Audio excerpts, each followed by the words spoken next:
I moved into the gym and I slept on the floor and I gave up my job. And there was like a little dark room in the gym where I used to sleep in. I had like a sleeping bag and there's no lights in the room. It's just like a door you open and shut and it goes black. Cardio is king. Yeah. That's Number one, because it doesn't matter how strong you are, doesn't matter how, like, muscle endurance is good, is basically a different type of cardio, Yes. But if you get tired, you're done. So it's how much output you can do in 15 minutes, which is still a cardio thing, but then it comes down to muscle endurance and it comes down to strength. Whoever I'm fighting now, I want my next opponent to watch this fight and shit themselves from what I'm going to do to this person. Yeah. It's all about performance at the best. If I can perform to the best I can perform, no man on the planet can beat me. That was always my mentality.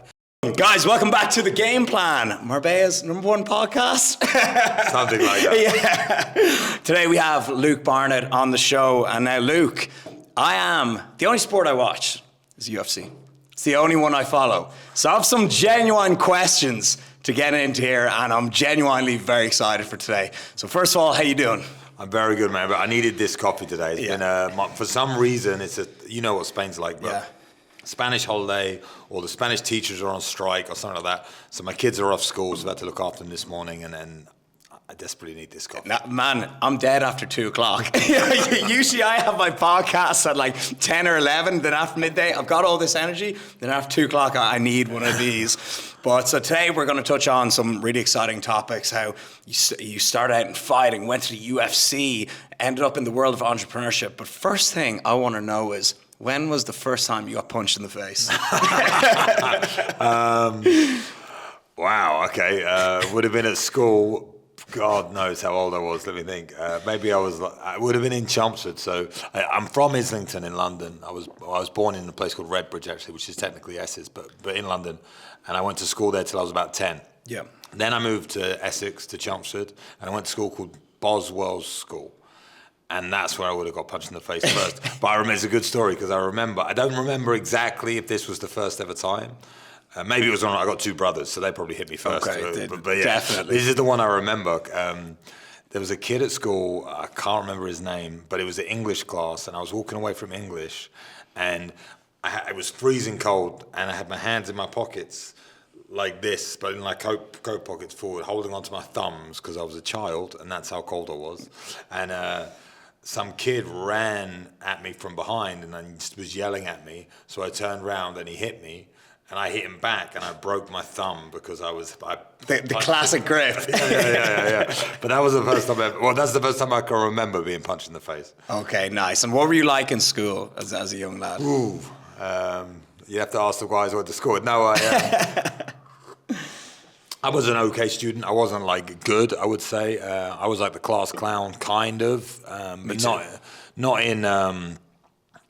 I wouldn't say it. So basically, when I was at school, my mum was a Jehovah's Witness, or still is a Jehovah's Witness. Okay. But obviously that affected me when I was at school. And my dad used to travel a lot. He was a photographer, and he'd always be away. So my mum, I was like, how do I explain it? I had like a group of friends, but I kind of became very. Introvert. Yeah. And I became a bit of a computer geek.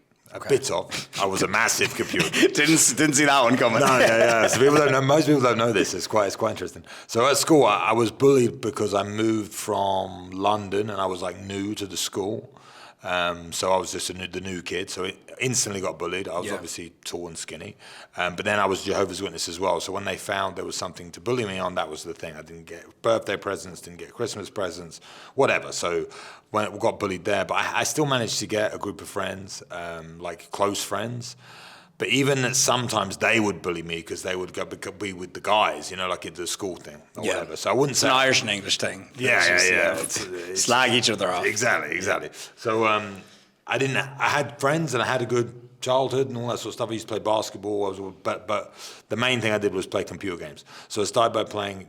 I'm sure you won't know them, but there's a game called Tibia, which is basically a role-playing game where you pretend to be a wizard, and you... Tibia. I thought it was going to be something to do with the leg. That's what you'd imagine. Actually, I don't know why it was Then you cool. say wizard, I'm like, what? but I could tell a story about school, but when I got betrayed, this is quite funny. So this game Tibia was like, everyone knows, well, not everyone, but you know World of Warcraft. Of course. Okay, so everyone knows World of Warcraft. Now, if you haven't, you go watch the South Park episode that explains what World of Warcraft is. That's the best way to know what it is. But Tibia was basically 2D World of Warcraft. So back in the day, you would have like this little man that walks around. Your avatar would walk around and be like, ding, ding, ding, and then you'd attack a troll or a dwarf or a dragon or whatever. But how it would work is you would just sit next to each other, and he would light up, you would light up, he would light up. So it was gay. Yeah. Like, that's way to describe it. It was dog Super shit. nerdy. Super nerdy. But I played it a lot, and actually two of my friends, they became like the top tier players in the world on this game, right? And I used to play it all the time. And then a couple of my other friends, like fringe friends, got into the game. And there was this one kid that I was like frenemies. I don't know, like women have frenemies. Oh, yeah. But I had women and kids. Yeah, exactly. I was a kid. So this guy that I used to like be friends with or whatever, I got him into the game, and for some reason we fell out. And I'll never forget. So I was like, not big in the game, but I was doing all right. You know, let's say if we did levels between 1 and 100, I was like level 80. Okay, so I was solid. You know what I mean? Pretty nerdy. Yeah. Super nerdy. No, super nerdy. Nearly at 100. Yeah. But my two mates were like 100 nerdy. Yeah. I was 80 nerdy, and this guy was like 50 nerdy, right? But we fell out. So somehow this 50 nerdy kid hacked my account. And he went, and I had all the good shit, like dragon armor, golden maces, wizard hats, all this crazy shit. Make me want to play Tibia. Yeah, you used to get what they call them, runes. You used to fire like fireball runes. I'd have the rarest runes, all that crap. Anyway, and you used to have a bank on the game. So I remember, like, we fell out, and like a couple of days later, I logged onto the game. When I say a couple of days later, as soon as I got home from school, I logged on the game, and then I just appeared naked in a field of like some goblins or something, and they just hammered me down and killed me. And I was like, what? And then I respawn, and I go to my bank, which is where you have all your armor, your money, and it was empty. And this guy who I'd fell out with had hacked my account and stolen everything I had on Tibia. And that was my first real enemy in life. Oh, and this means war. Yeah. So what happened after that? What happened? Did you go kick him in the real Tibia? No, I couldn't find him because I can't. We weren't at school anymore. It was whatever. So I never saw the kid again. Pretty much. I can't remember if I did anyway. But I went home years later after I did the UFC thing, and I was doing all right. And my mum knew his mum, and she said to me, I won't go say the guy's name, but have you heard about blah blah? And I was like, no. He's like, he's a gambling addict, and so basically, this is what I blame. This is what I do. I blame Tibia on his demise. Yeah. So him becoming an addict and stealing all my stuff, and like stabbing me in the back. We call it karma or whatever. He then became addicted to it, and then slowly the addiction of Tibia grew into a gambling addiction, and he ended up like stealing all his mum's jewelry and selling it, and like it's proper serious addiction. For real? Yeah. I'm like, this is in real life for his Tibia mom. This is real. So he stole my stuff and sold it on Tibia, and then 10 years later stole his own family's property and sold it and became like a addict and whatever. So my mum came to me and was like, maybe you should speak to him. But I was like, fuck that. Yeah, he stole my shit. Stole my loot. So anyway, I'll go back to the story, but that kind of happened. Yeah. Fuck that guy. Yeah. And so how did we get from Tibia world fighting to real world fighting? Well, I would have been like 13 when I started playing Tibia. Then it progressed to World of Warcraft. But then I ended up playing this game called Call of Duty with my friend James. This game called Call of Duty. Yeah. But then before Call of Duty became big, there was a game on the PC called Tactical Ops, which you won't know. No. Yeah. That's where I draw the line. Yeah. So this is back, like I say, when I was a kid. Gaming in general, I mean, it's geeky now, but it was super geeky. There was no competitions where you could win $1 million or go in front of crowds and do Call of Duty. Yeah, it's crazy now. Yeah, it's like bigger than real sports. Yeah, sports is it's literally. nuts. And even that, what's that? There's that free one that you can download that the kids all played. I don't know if it's Fortnite. Fortnite. Yes. Yeah. So became huge, right? Yeah.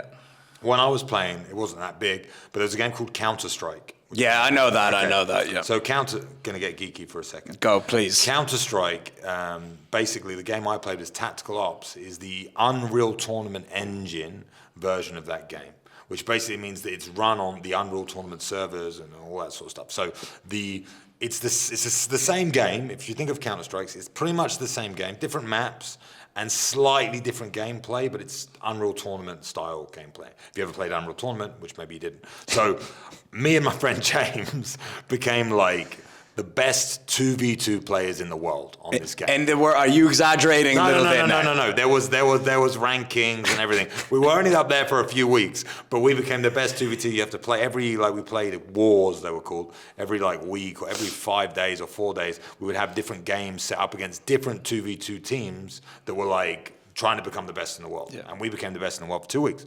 The only reason I'm explaining all this is to explain my personality. So you asked me how I was at school. I became extremely addicted to these computer games, right? So I'm talking in England, I don't know if it's the same in Ireland, but we get 6 weeks summer holiday.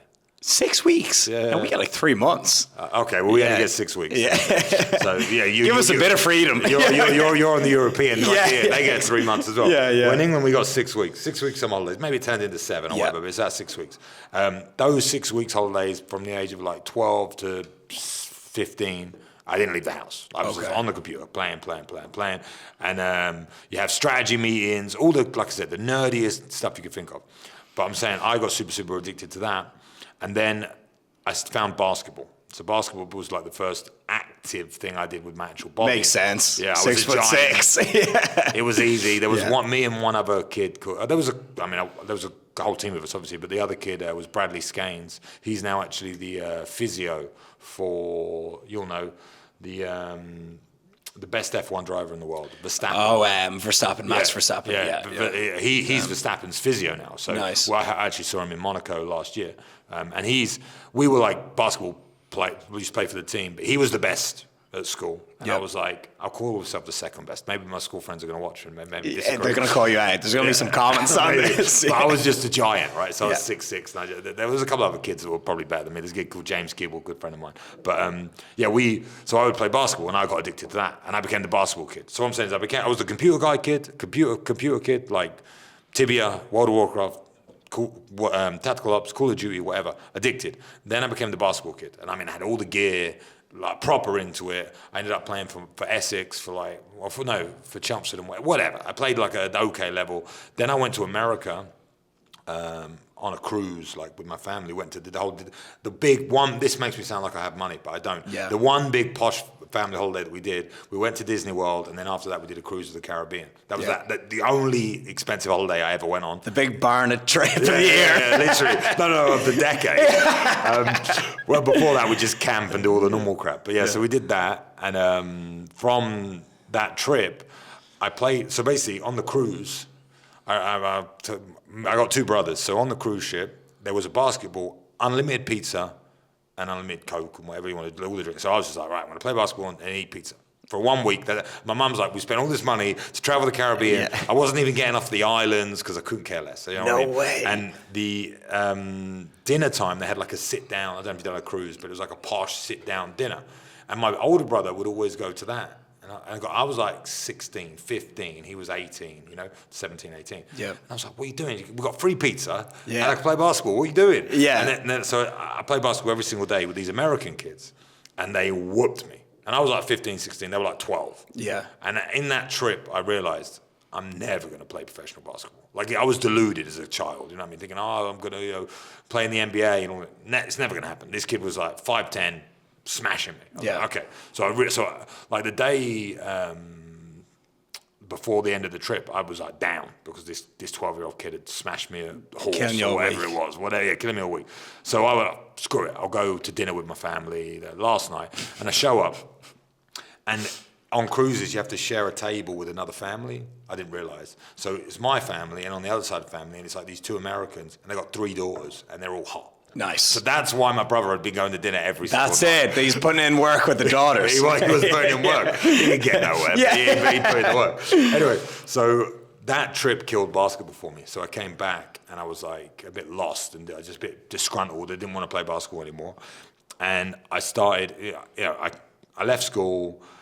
All my mates went to university. I didn't want to go to university because I hated it. I wanted to become an architect, so I thought I went to college, but I can't go through it. I just hated it. So I kind of left school early, and I was working. I had 3 jobs, or 2 jobs at the time. Like I was doing glass collecting and working in a restaurant. I was 16 or 17, whatever. And then when I got to 18, I realized, like, working behind the bar, because I was a cocktail barman, I realized, like, the ones who make more money than me are the doormen.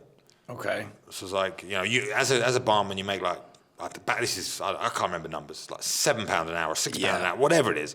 And as a doorman, you make £12 an hour or whatever it is, and you do nothing. You just stand there. Yeah. It's not hard, especially where I'm from. It wasn't very rough. Okay, because I've seen some terrible videos of doormen just getting in so much, scuffles and fights, and you just look stressful, and people getting like shouted abuse at them and all. I worked at a very nice place when I was a barman. So I thought, doorman, easy, So you have to go do your license, all this crap. So I did a license. It's like you go to a 2-day thing and you, whatever, Finish the license, become a doorman. So I'm 18 years old. I've had a couple of scraps. Yeah. But but this time I've done no fighting. And I'm a doorman. I'm just a big, tall, skinny guy, but I look intimidating. And I, whatever. I end up working at a bar called The Bar. Amazing name. Original. With a guy called Jack Mason. And he's, at this time, he probably had 20 professional MMA fights. I don't know, a lot. But he was like, he was like 5'10". So to me, he was like, smash it. Yeah. So we'd be on the door together. And then there was a local wrestling club in Chelmsford that he like brought me to. And me and my mate Rory, and the guy that I lived with at the time, we used to go to this wrestling club. Before we'd go to the wrestling club, because we were kids, these were like submission wrestling, like men. Like men. Yeah. You know what I mean? We'd go to the pub and we'd drink like 3 pints to get the courage to go on the mats and to wrestle with these guys. So pre-fight pints. Basically, pre-fight pints. These days we take pre-workout. Yeah. Back in this day, they were drinking pints. Exactly, and I think. Jack probably doesn't even know this. I don't know if maybe they smell it on us because we're idiots. But so that was my like first transition into any sort of martial art, any sort of fighting, anything. Was me and Rory wanted to be tough men. Rory was a doorman as well. We used to live together. His dad or his uncle or someone ran the company that we worked for, and we were like encouraged to do some. So we went to this wrestling club, and I was like scared, so I started boozing to go to the club. Yeah. And that became like a weekly thing for maybe, I don't know, like 2 or 3 months. And we just got battered. Like, you just get... Anyone who's done any sort of martial art, and this is like not you go in there and you all bow. This is like just... Scrapping. Yeah, it was a guy... I want to remember the guys' names, but I'm sure one of them was called Danny Mann, and then Alan something, were the guys running the club. Really good guys, high-level guys. They became high-level guys. I just went because of Jack. So I'd go just scrapping. I mean, fighting for my life and getting hurt. Was this wrestling or what? Yeah, submission wrestling. Okay, so it's like, they call it catch wrestling now or whatever, but it's like jiu-jitsu, but without the gi. So, and then without any of the tradition. Yeah. So pull this a little bit closer as well, though. Sorry. There's no like bowing or any of that stuff. It's just like, what's up, bro? Yeah, let's go. Like men just beating each other up. Okay. And Jack used to go there to practice his wrestling or his submission wrestling because he had professional fights. Anyway, I did it a little bit, and I was a cocky little bastard, and I basically challenged Jack to a fight. And he used to train at like an MMA at the time, because again, this is 17 years ago or whatever it was, 17 years ago. So it was like 17 years ago, there wasn't your local MMA gym. It didn't exist. It's so popular now. Yeah, it's so popular. Everyone knows it. Back then, no one knew it, didn't exist. We were called cage fighters. No one respected it. No one understood what it was. There was no money in it, nothing like that. It was just idiots who wanted to have a scrap, basically. And I would go, so we did this submission wrestling, and then I challenged Jack, and Jack went, okay, come with me to Tsunami Gym, which was in Cambridge. So I lived in Chelmsford to Cambridge. It's like an 1.5-hour drive. And he used to do it twice a week, every Tuesday and Thursday, or every Wednesday and Friday. I can't remember. But twice a week we used to go up. And I was like, okay, I'll come up. So I went up. And I've told this story a couple of times, but there's this short guy. He's like 5'4", 5'5", 60-kilo guy.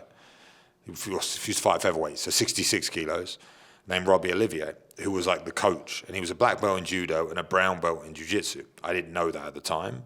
And he goes, you spar with this guy. And I got raped. And I mean, like, raped. absolutely disgustingly destroyed by this guy. And then there was another guy there called AJ Wen, same thing. Right, like These guys are all fucking you up. Oh, like And in what? In wrestling or just anything? Okay, open. Everything. Okay, it was MMA. Okay, it was MMA, right? Yeah. So this was my first. So experience. anything goes. Okay. Yeah. So then I remember. So I didn't even train with Jack. I didn't train with some of the bigger guys there, the better guys. There was a couple of gypsies and all the. I didn't train with anyone. So I remember getting back in the car with Jack, and like sloping down and being like, yeah, all right. Embarrassed. Like Confidence knocked out. You could not imagine how embarrassed I was. Yeah. And he like talked me up a little. Like he laughed at first and grinned. He's got this like grin that you'll never forget. And he like talked me up a little bit. Said, "Oh, it's all right. Everyone when they first come, they get beat. Blah blah blah." And then this is where the whole gaming thing that I was talking about before. Then I just became absolutely like I could not walk around on the streets knowing that it's possible that could happen to me. Nice. That's a very interesting way to get motivated, an interesting way to put it. And it definitely seems that you've got an addictive personality. You know, you could have ended up selling, like the Tibia man selling your mum's house. You could have been addicted. But it sounds like you got addicted to fighting. I got super addicted. Like it became my whole life. So from that day, I got so addicted to the idea of walking the streets and any of these guys could just murder me. Like it was like a fear in my brain. I know it sounds crazy, but in the back of my head, fair enough. I was like, if you met Robbie and seen Robbie, like he's the most at the time, it was the most unassuming guy. He was a firefighter, really nice guy, and it just would destroyed me. I don't know how to even explain it. And there's another guy called Mark Day, same. You'd never expect anything, just another bomb, destroy it. Like all the guys that went there at the time, because it was such a hidden thing, they didn't even really talk about it, because people looked down on people that did martial arts back then. Yeah. I became like so addicted to it, and obsessed is the best word. Obsessed with becoming better. And I joined the Thai boxing gym in my area. Obviously, I went to Tsunami with Jack, and this is like Jack said to me years later. He said this to me, but he'd had so many people over the years come to him and say, like, I want to fight, I want to train, and I was like, I'll be there. Tell me where I got to go, because he drove to Cambridge, and I couldn't drive at the time. He was like, I go twice a week, be at the train station, 5:30 p.m., whatever time it was that we had to go after work. I'll pick you up and we'll go. And I was there. I never missed a session. On time. Ever missed a session. I was like raring to go, and I had a million questions, and we'd be driving all the way there, and I completely, and he said like years later, like, you're the only guy who ever stuck it. There was other people that tried, but I got beat up for 2 years, every day. Like there was I never won a session. I was the least athletic, the least coordinated, the least talented man. There's no one, I'm the best case study for it ever. I just really, really poured my heart and soul into martial arts, and every day I had something. So I was working, at the time I believe I was either working for Graphic, which was I told you I wanted to be an architect. It was like we used to do CAD drawings in London, or I was working for Aldiani, which was a marketing company in London. So I was getting up, going to the gym, training, going to London and working, then training in my lunch break, and then going to work, and then finishing, getting back, driving to Cambridge, training, driving back, getting back at 10 p.m, eating, going to sleep, waking up at 6 and doing it all over, or 5 it would have been then, to do it all over again. And I did that consistently until I could actually throw a punch. Yeah, and so how long did it take you to get decent? Well, it depends what you consider decent. So win your first fight. Okay, so I had my first, from this moment when I started training at Tsunami, I believe I had my first fight in 8 months, right? And I definitely shouldn't have. But I had my first fight in 8 months, and I fought a guy called Alan Packman. And between 6 and 8 months, let's say 8 months. So 8 months in, it was because so again, let me explain like martial arts now. MMA, I joined a professional gym with professional fighters competing at the highest level, like the highest level in Europe at the time, because it wasn't huge. So there was a show called Cage Rage, which became Ultimate Challenge, which was in London, in Limehouse. And Robbie Olivier, was the featherweight champion of that show. John Maguire became the welterweight champion of that show, and we had a couple of other like high-level prospects on that show, which is the biggest show in England. And we would have Tsunami Gym was where there's so many like fighters I could name that maybe you'll know. I don't know, like Alexander Gustafsson. He used to travel to England to train with Robbie and the boys. Like they were at the time. Yeah. They were So you went right in at the deep end, pretty much. Yeah, I was so lucky. Yeah, that is very lucky. Because of Jack. Yeah. Because this guy, Jack, he opened the door for me. But it was also like, here you go, bro. If you want to get beaten up for the next 2 years, just come here every day. Yeah, it was like an intensive crash course. Yeah. And so I had that 8-month course. Yeah. But the thing about my gym, or the Tsunami Gym, was it was full of grapplers. Like short, stocky, big, strong grapplers. Black belts in judo, jiu-jitsu guys. There wasn't anyone like me. So I was a 6'6", skinny kid learning how to grapple. I was a grappler to start with. And I went into my first fight 8 months later, my hands like this. literally. No exaggeration. No. And they'll be like, hands up. I'm like, my hands are up. Yeah. Literally. Real old school boxing.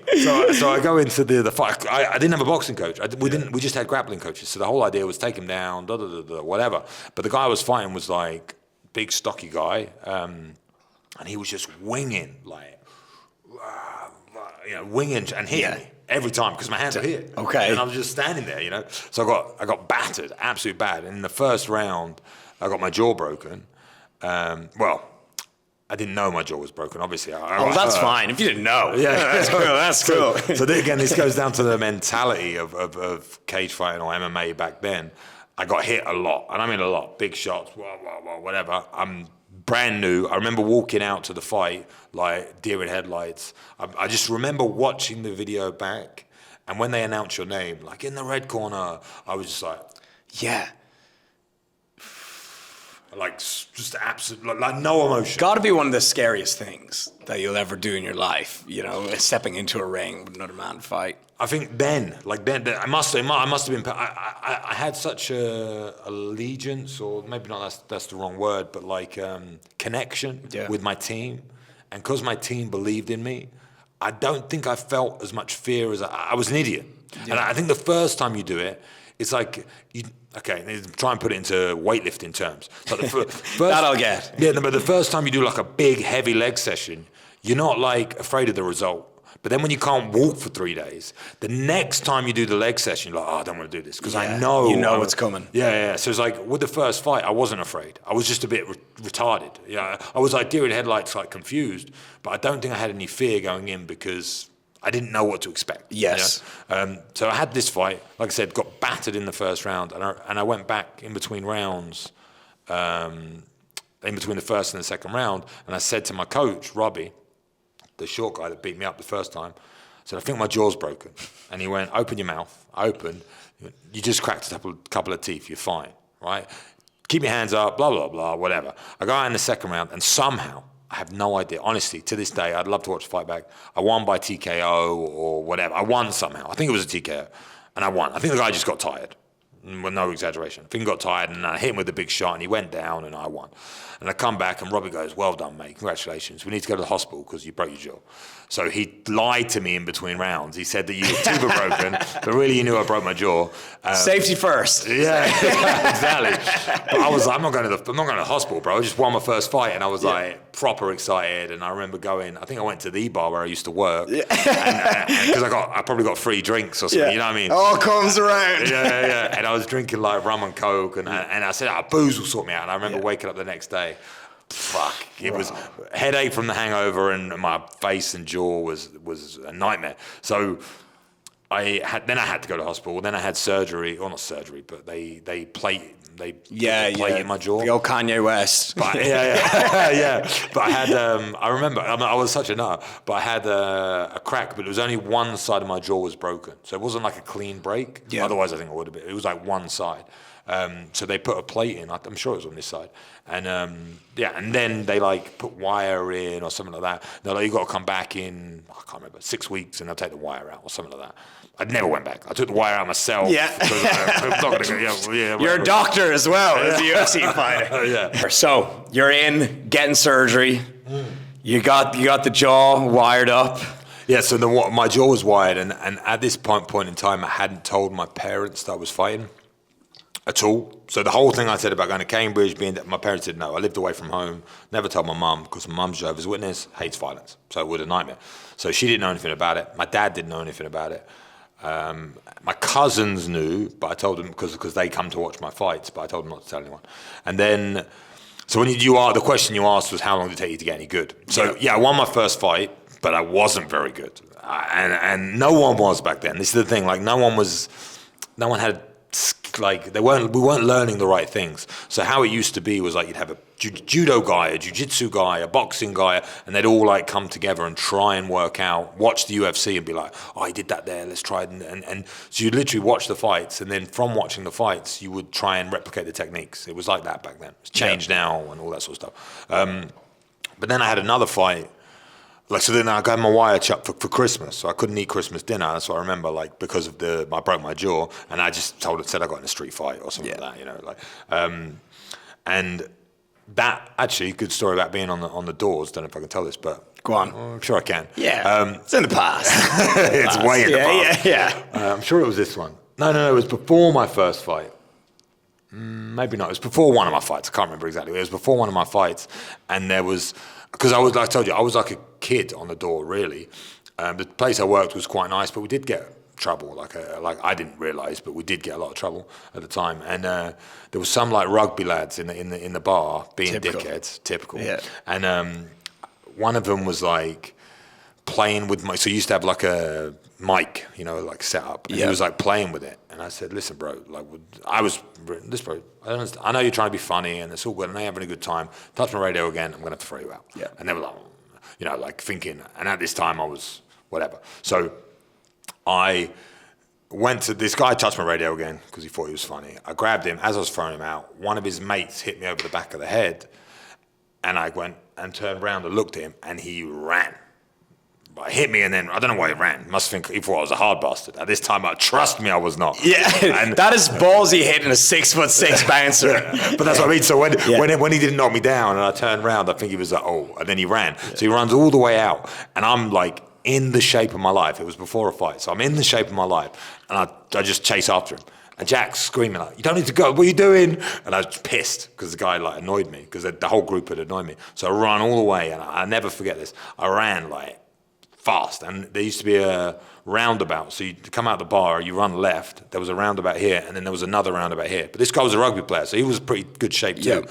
So I chased him 2 roundabouts across, and he was in pretty good shape but he'd been boozing. Yeah. So he like, I remember, he turned around and like, I put his hands on his legs, and I was like, not even breathing heavy, you know what I mean? And he just like stood there like that. Not quite hands up, but like, and I just sprinted at him. And I don't know if you've ever seen a Superman punch before. Yeah, of course. Yeah.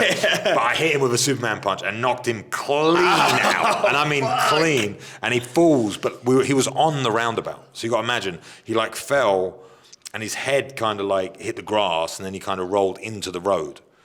So then I'm like, fuck's sake. This dude's dead. Yeah. So no, he was all right. So I was like dragging him from the road onto the roundabout. And as I was doing that, the police come round and they like see me dragging like a body, a dead body, onto the roundabout. So I get him off the road, and they like put the sirens on, but they like had to go. So I just sprint, and I sprint from where I was back to the front door, like where I was working. Yeah. And Jack, I had blood like splattered across my shirt. And I told Jack, he said, I'll never forget. That's why I can't forget it. All this happened, and I went back, and Jack looked at me and he went, "Your hand's okay." Because he knew I was fighting the following week. That's all that matters. That's all that matters. I was like, yes, bro, my hands are fine. He chucked a jumper at me. He said, put the jumper on, go stand inside by the toilets or something. Yeah. And then the police came by, asked questions. Like, don't know what you're on about. You know. So, and did you get away with it? Yeah, clean. And the guy, because it turned out that Jack knew everyone back in Chelmsford these days. Jack knew the guy, and the guy ended up coming back and apologising. And so, but it was... I don't know why we've got telling doorman stories, but that was one of the doorman stories. Man, doorman stories are essential. And I don't know if I could tell it. I got a lot, but I can't tell them on this podcast. Yeah, I know. And now I understand why you're like, I don't know if I could tell this. That's fucking hectic. And so how did you get to the stage where you're in the UFC? So what I'm wondering is like, The UFC is the biggest fighting organization in the world. How do they just call you up? Do they email you? Like, I presume you've had a few fights at this stage. How do you get to that level of the UFC? AI might be the most important new computer technology ever. It's storming every industry and literally billions of dollars are being invested, so buckle up. The problem is that AI needs a lot of speed and processing power, so how do you compete without costs spiraling out of control? It's time to upgrade to the next generation of the cloud, Oracle Cloud Infrastructure, or OCI. OCI is a single platform for your infrastructure, database, application development, and AI needs.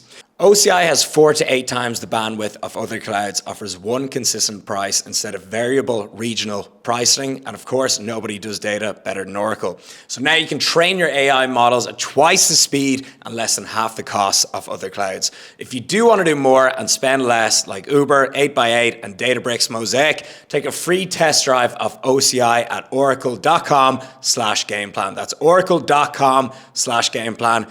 Go check it out. You won't be disappointed. Well, okay, I'll try and wind forward. I've told this story a few times, so I'll try and do it quick. But, so, okay, jaw broken, won the fight. My second fight I actually lost. But I think because I had those nerves that we spoke about, I knew what was going to happen. My jaw could get broken. I missed weight and I lost. Worst fight of my career by a long, well, not quite, but you know what I mean, as an amateur. So this was an amateur fight. I had 10 of those, so 10 amateurs. I had them in the space of 11 months. So I was fighting pretty much, apart from the broken jaw. So I had 9 of them in 11 months. 9 fights in 11 months, and then you turn over pro. And the difference between amateur and pro is you decide to fight pro. There's no difference, right? Really? They're like, within MMA, it's like, it's your decision, what you, and obviously your coach is. Now it's a bit different. Yeah. But if you want to fight pro, you can fight pro. All that means is it goes on your record. Okay. So you have an official professional record. That makes sense. And if you lose the fight, it'll be remembered forever. Yeah, so you want to wait to go pro, really. So now, like, the average amateur kid is having like 10, 20, 30 fights. Like, and doing IMAF International Mixed Martial Arts Federation competitions, fighting against people all over the world, bringing his level as high as he can to then turn pro. Okay. But when I was doing it, I was like one of the first guys to be on the amateur scene. It wasn't even called amateur, it was called semi-pro. Yeah. And they didn't even know what they're doing. One of the fights, it was different rules everywhere I went. You'd show up and you'd be like, what? Can I kick him in the head? Can I knee to the head? Yeah. Like, what? Can I Gouge punch? the eyes. Yeah, I know. Honestly, no one knew the rules. So it was like a real different phase of mixed martial arts. And then and the reason I decided to turn over pro, because the guy I fought in my debut, I didn't like. He had a mohawk and a tattoo on the side of his head, and he represented everything that I disliked about MMA. Yeah. Like the whole tough man, hard man guy. He'd had like 26 pro fights or something like that. Decided to fight him because I don't know why. I didn't like him. I got paid £500 from selling tickets. So I got paid zero, but I made 500 quid selling tickets. And I won by second round knockout or third round knockout or something like that. But he ringed my... So going back to tibia, I forgot I brought tibia up. So whenever I got hit hard, like when I got my jaw broken, in this fight, I specifically remember it. First round, again, my hands are still a little bit low. Still haven't got a boxing coach, by the way. Right? And I got hit with a couple of heavy overhands. What he used to do is when I used to get hit and I was like dazed, I would transport my body, or my mind would transport, and I would hear, I'm a big Led Zeppelin fan, and I used to play tibia to the early hours of the morning, like 4, 5, 6 o'clock in the morning, listening to Led Zeppelin on repeat. And it would play a song, and I would imagine myself killing trolls on tibia, listening to Led Zeppelin. So you got to imagine, I'm in a cage, having a fight, a guy just hits me, and I'm like, and I hear the song. You hear the Led Zeppelin song. Yeah. And this is when I realized, this is bad news. Like, this means I'm half unconscious. Yeah. Right? So then I woke up and I ended up winning the fight. So that was like my pro debut. And then I had 5 from then, or 4 from then, or something like that. So I was 5-0. And I'd beaten pretty stiff competition as a pro, because I started by fighting a guy who had 26 fights. My next fight was a guy called Ben Callum, who was like up and coming, amazing guy. Third fight was a bit of a soft one. I didn't even tell a little bit of it, the story. But my last fight at this point, my 5th fight, was against a guy called Matteo Peran, who was an Italian kid. And he was the first, so I said I was friends with Jack, and we did the wrestling club, and he was a professional fighter. And there was another kid called Fabio. Believe it or not, his name was Fabio Ferrari, right? That is a sick name. Half Brazilian, half Italian, good-looking dude, bodybuilder, jacked. Like, what a smooth operator. Yeah, literally. I used to go to the club and I used to just watch him like... Just watch him do his thing. Yeah. I had a couple of my mates that were like that, so I never used to get any action. They'd get all the action. Mr. Ferrari stole the show. Yeah. Unbelievable. But he was the first live fight that I ever watched. And I watched him, as a middleweight, fight Matteo Peran. And he beat Matteo Peran on the second round or third round. I can't remember exactly. But he won, but it was bloody and it was tough and it was a hard fight. And so wind forward from that point, it's probably 4 years or 3 years. And I'm fighting Matteo Peran because that's the fight that I wanted, because it's the one I'd first ever seen. And I smashed this kid, like smashed him. Nice. Like probably one of the best performances I've ever had. Running, flying knee. I remember I elbowed him up against the fence. And as he was falling down, so like he'd like covered up and fell down. As he was falling down, I jumped and elbowed him in the head and carried on elbowing him. It was sick. Is this footage out there? It must be. So yeah, I'm going to try and dig it up. If you type in Luke Barnatt versus Matteo Peran, it was on UWC in Southend. If you type that in, maybe it will show up. We'll get it. So but it was like one of my, I haven't watched it back, but I remember it. I remember the feeling. And I won that fight and I felt great. And then how I got to the UFC, there was a TV show called The Ultimate Fighter. I know, well. Yeah. So The Ultimate Fighter, I was on season 17. But how I got there, obviously I got there because this is, the route. But after that fight, I come back and I've done loads of stuff pre this. I've missed out loads of things, but like, I left when I was amateur and I decided I want to do this properly, and I told you I'm obsessed and addictive personality, and my boss literally said to me, like, you're going to have to choose, because you're not focusing on your work, you're always going to the gym, like, we're going to have to fight, basically is what he said. And I said, no, and I literally, from that, he said, you're either going to have to concentrate more at work, stop this thing. And so I walked back, wrote my resignation, handed it in, and I contacted friend of mine who like owned the gym. His name was Nigel, and I said, "Listen, I want to do this properly. I want to take it full time. I got no job. Blah blah blah." And he said to me, "If you come live in the gym, you can live in the gym and you can teach the beginners, and we'll pay you £50 a week or whatever." Are you sleeping in the gym? So at this point, I had my own apartment. I was like 19 or 20 years old. Had my own apartment in Chelmsford that I was renting with my mate Rory. And I decided not to do this, so I left and I moved into the gym and I slept on the floor and I gave up my job. And there was like a little dark room in the gym where I used to sleep in. I had like a bag, what do you call it? A sleeping bag. A sleeping bag, and there's no lights in the room. It's just like a door you open and shut and it goes black. It's probably really bad for my health when I look at it now. Yeah, but you're back. yeah, but it's fine. I ended up sleeping on the mats quite a lot because it was soft with my sleeping bag. Nice.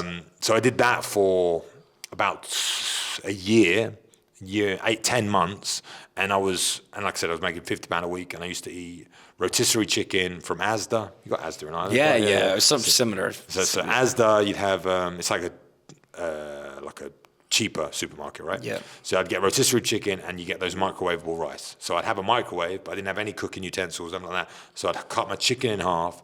I'd have half chicken and rice in the morning, half chicken and rice at night, and that was pretty much my food, right? Solid. solid nutrition. Yeah, I think there's in a whole chicken, there's like 300 grams of protein if you eat like every single part of it. So it's not bad. I was like sucking the bones to fry, so I got all of it. Getting the cartilage into you. Yeah, literally. And at points I got a bit of money somehow, and whatever. But this was like the basics. So I was living in the gym, sleeping on the floor. But then Nigel, obviously, I was getting better. I was winning fights, doing whatever, and coaching. And there was a room behind reception, and he said, if you'll like work the reception a bit, we'll give you the room behind reception. And he gave me a bed. So he got me a bed, put a bed in this room. So I went from sleeping on the floor in the gym to having a room behind reception. Now we're balling out. Yeah, now we're balling out, exactly. And if you can imagine, my approach to women wasn't that great at the time. And then even if I did manage to get the approach down and I did get into a conversation and they liked me and everything was going the right way, and I was like, so do you want to come back, sleep on the floor in my gym? Sounds kind of hot. It sounds kind of sexy, to be honest. Yeah, maybe that could work. Man, listen, now I could definitely make it work. Yeah. But if you saw me when I was 20 years old, it's a different story. You and me on the mat. Yeah, exactly. So I wasn't doing very well in the romantic department either, but I was fully focused on what I was doing. Like unbelievably focused at this point doing this. So I was sleeping in the gym, training every day. My training partner, John McGuire, he would sleep in the gym too. Like, he had his own place, but he would spend he lived about an hour away. So sometimes he'd spend 4 days, 4 nights at the gym, and we'd train together constantly, hours and hours and on end. He got to the UFC as well, John. He had a great career there. Yeah. And then from doing all this, and then beating Mattia Peran and all this sort of stuff, obviously I had no TV, I had nothing like that. I was reading books. I was reading like quite a lot of self-help books, and like Rich Dad, Poor Dad, which is more of like a business book, but then also like The Alchemist, all these kind of books. Think and Grow Rich was a big one. And I used to study them because I was, again, addictive personality. Yep. So I'd break them down, I'd talk about them. I had a whiteboard, I'd write quotes on, I'd do affirmations, I'd have all this sort of stuff. So my biggest affirmation back then, so this is like about after my second pro fight or my first pro fight, my biggest affirmation was, I will fight in the UFC by the time I'm 25. So I used to say that to myself every single day. Wow. I had a whole lot of them, and then some of them were gay. Like, I could probably find them. I am powerful. I am unrelentless. These sort of things. It shit works. Yeah. He does. Like trust me. Yeah. When you come to your darkest points, which fighting brings you to a lot, that's when they appear. So when I'm sparring, we used to do this thing called Shark Tank rounds, which would be, say you've got a fight coming up, all right? So you're going to spar. I'm going to be a sparring partner, but every 2 minutes you get a fresh sparring partner. Okay. So the rounds are 5 minutes. You're fighting, so you're doing Shark Tank. I'm not doing it. Yeah. I got 2 buddies with me, and we're going to rotate. So you got 2 minutes with me, 2 minutes with him, 2 minutes with him. And then you get a minute's break, and then we go again. Then you get a minute's break, we go again, and we do 5 rounds. So it's 25 minutes. It's basically impossible to win. Like, you just got to accept you're going to get tired, and you're going to hurt. So you have to accept that you're going to go through this painful process. And that's when these affirmations would come to me. Like, when I'm tired, I can't breathe. I literally cannot breathe, and I've got some big lug on top of me hitting me in the head, and I'm like, that's when you'd be like, I am relentless, I am powerful, I'm unstoppable, whatever it would be. I mean, I had more complicated ones than that as well. But one of the things I used to always say is, I have endless energy. So I have endless energy. When you are tired, you cannot breathe. The air feels like it's thin, it's hot, you're just dying. When you would hear, I have endless energy, whatever. Worked so well for me. So I had these. Yeah, I had these for, from around that sort of stage, maybe a little bit earlier. And then I had the 5th fight or 6th fight when I beat Mattia Peran. And me and my coach had always spoken, Robbie, that you're going to go on the Ultimate Fighter, and you're going to go through the Ultimate Fighter. That's the best way for you, blah, blah, blah. But 5 fights is not a lot, right? So this opportunity comes up, and my coach gets an email saying, we're searching for middleweights to go through the Ultimate Fighter process. The tryouts are in Vegas on this date, right? That's all he gets, an email. Yeah. He's like, you should do it, right? I'm like, I'm 5 and like, I know what you're saying, and I believe I can get there, but blah, blah, blah, blah, blah. He's like, 100% you should do it. You're perfect for it, et cetera, et cetera, et cetera. I was like, okay, how the fuck am I going to get to Vegas? I make £50 a week. Yeah. It's an expensive flight. Yeah. And again, so by this time, my parents knew that I was fighting. So I went to my family and I was like, listen, I've got this opportunity. If I get on this TV show, and my mum was like, no, she doesn't want to do it. Yeah. No. My dad was like, no. Typical. And then my grandmother, bless her heart, sent me £1,000. Nice. Right? Granny's balling. Yeah, Granny is balling. Granddad was balling. Yeah. So now Granny's balling. So from that £1,000 I got sent, it's like, I think the ticket was like 800. I can't remember. How much it is. I had to be there on specific dates, you know what I mean? So, and this ain't business class, this is economy. So I booked the flight, but it still wasn't really enough because I need to pay for hotels, all this sort of stuff, right? Yeah, of course. So the guy I was living with, oh no, I wasn't living with him yet. I ended up living with him because I was in the gym at this point. The other receptionist at the gym was a guy called Mika. Mika, I'm going to mess his name up because he's from Finland. Mika Pakare, or I can never say it. That was a nice little twinge. I tried. Pakare. It's like P-A-A-K, something weird. Finnish. Anyway, he was studying at a university in Cambridge, and he was a judo guy, and he used to train with us, and we became good mates. And he was like, bro, there's such a big opportunity, and he gave me some more money. And he helped me out, and he said, don't worry, I think he gave me like another £1,000 as well. So I had £2,000. And then about 3 weeks before I was flying, Mika was like, bro, I can't let you go to Vegas on your own. I'm going to come with you. And he booked flights No as way. well. So we went together.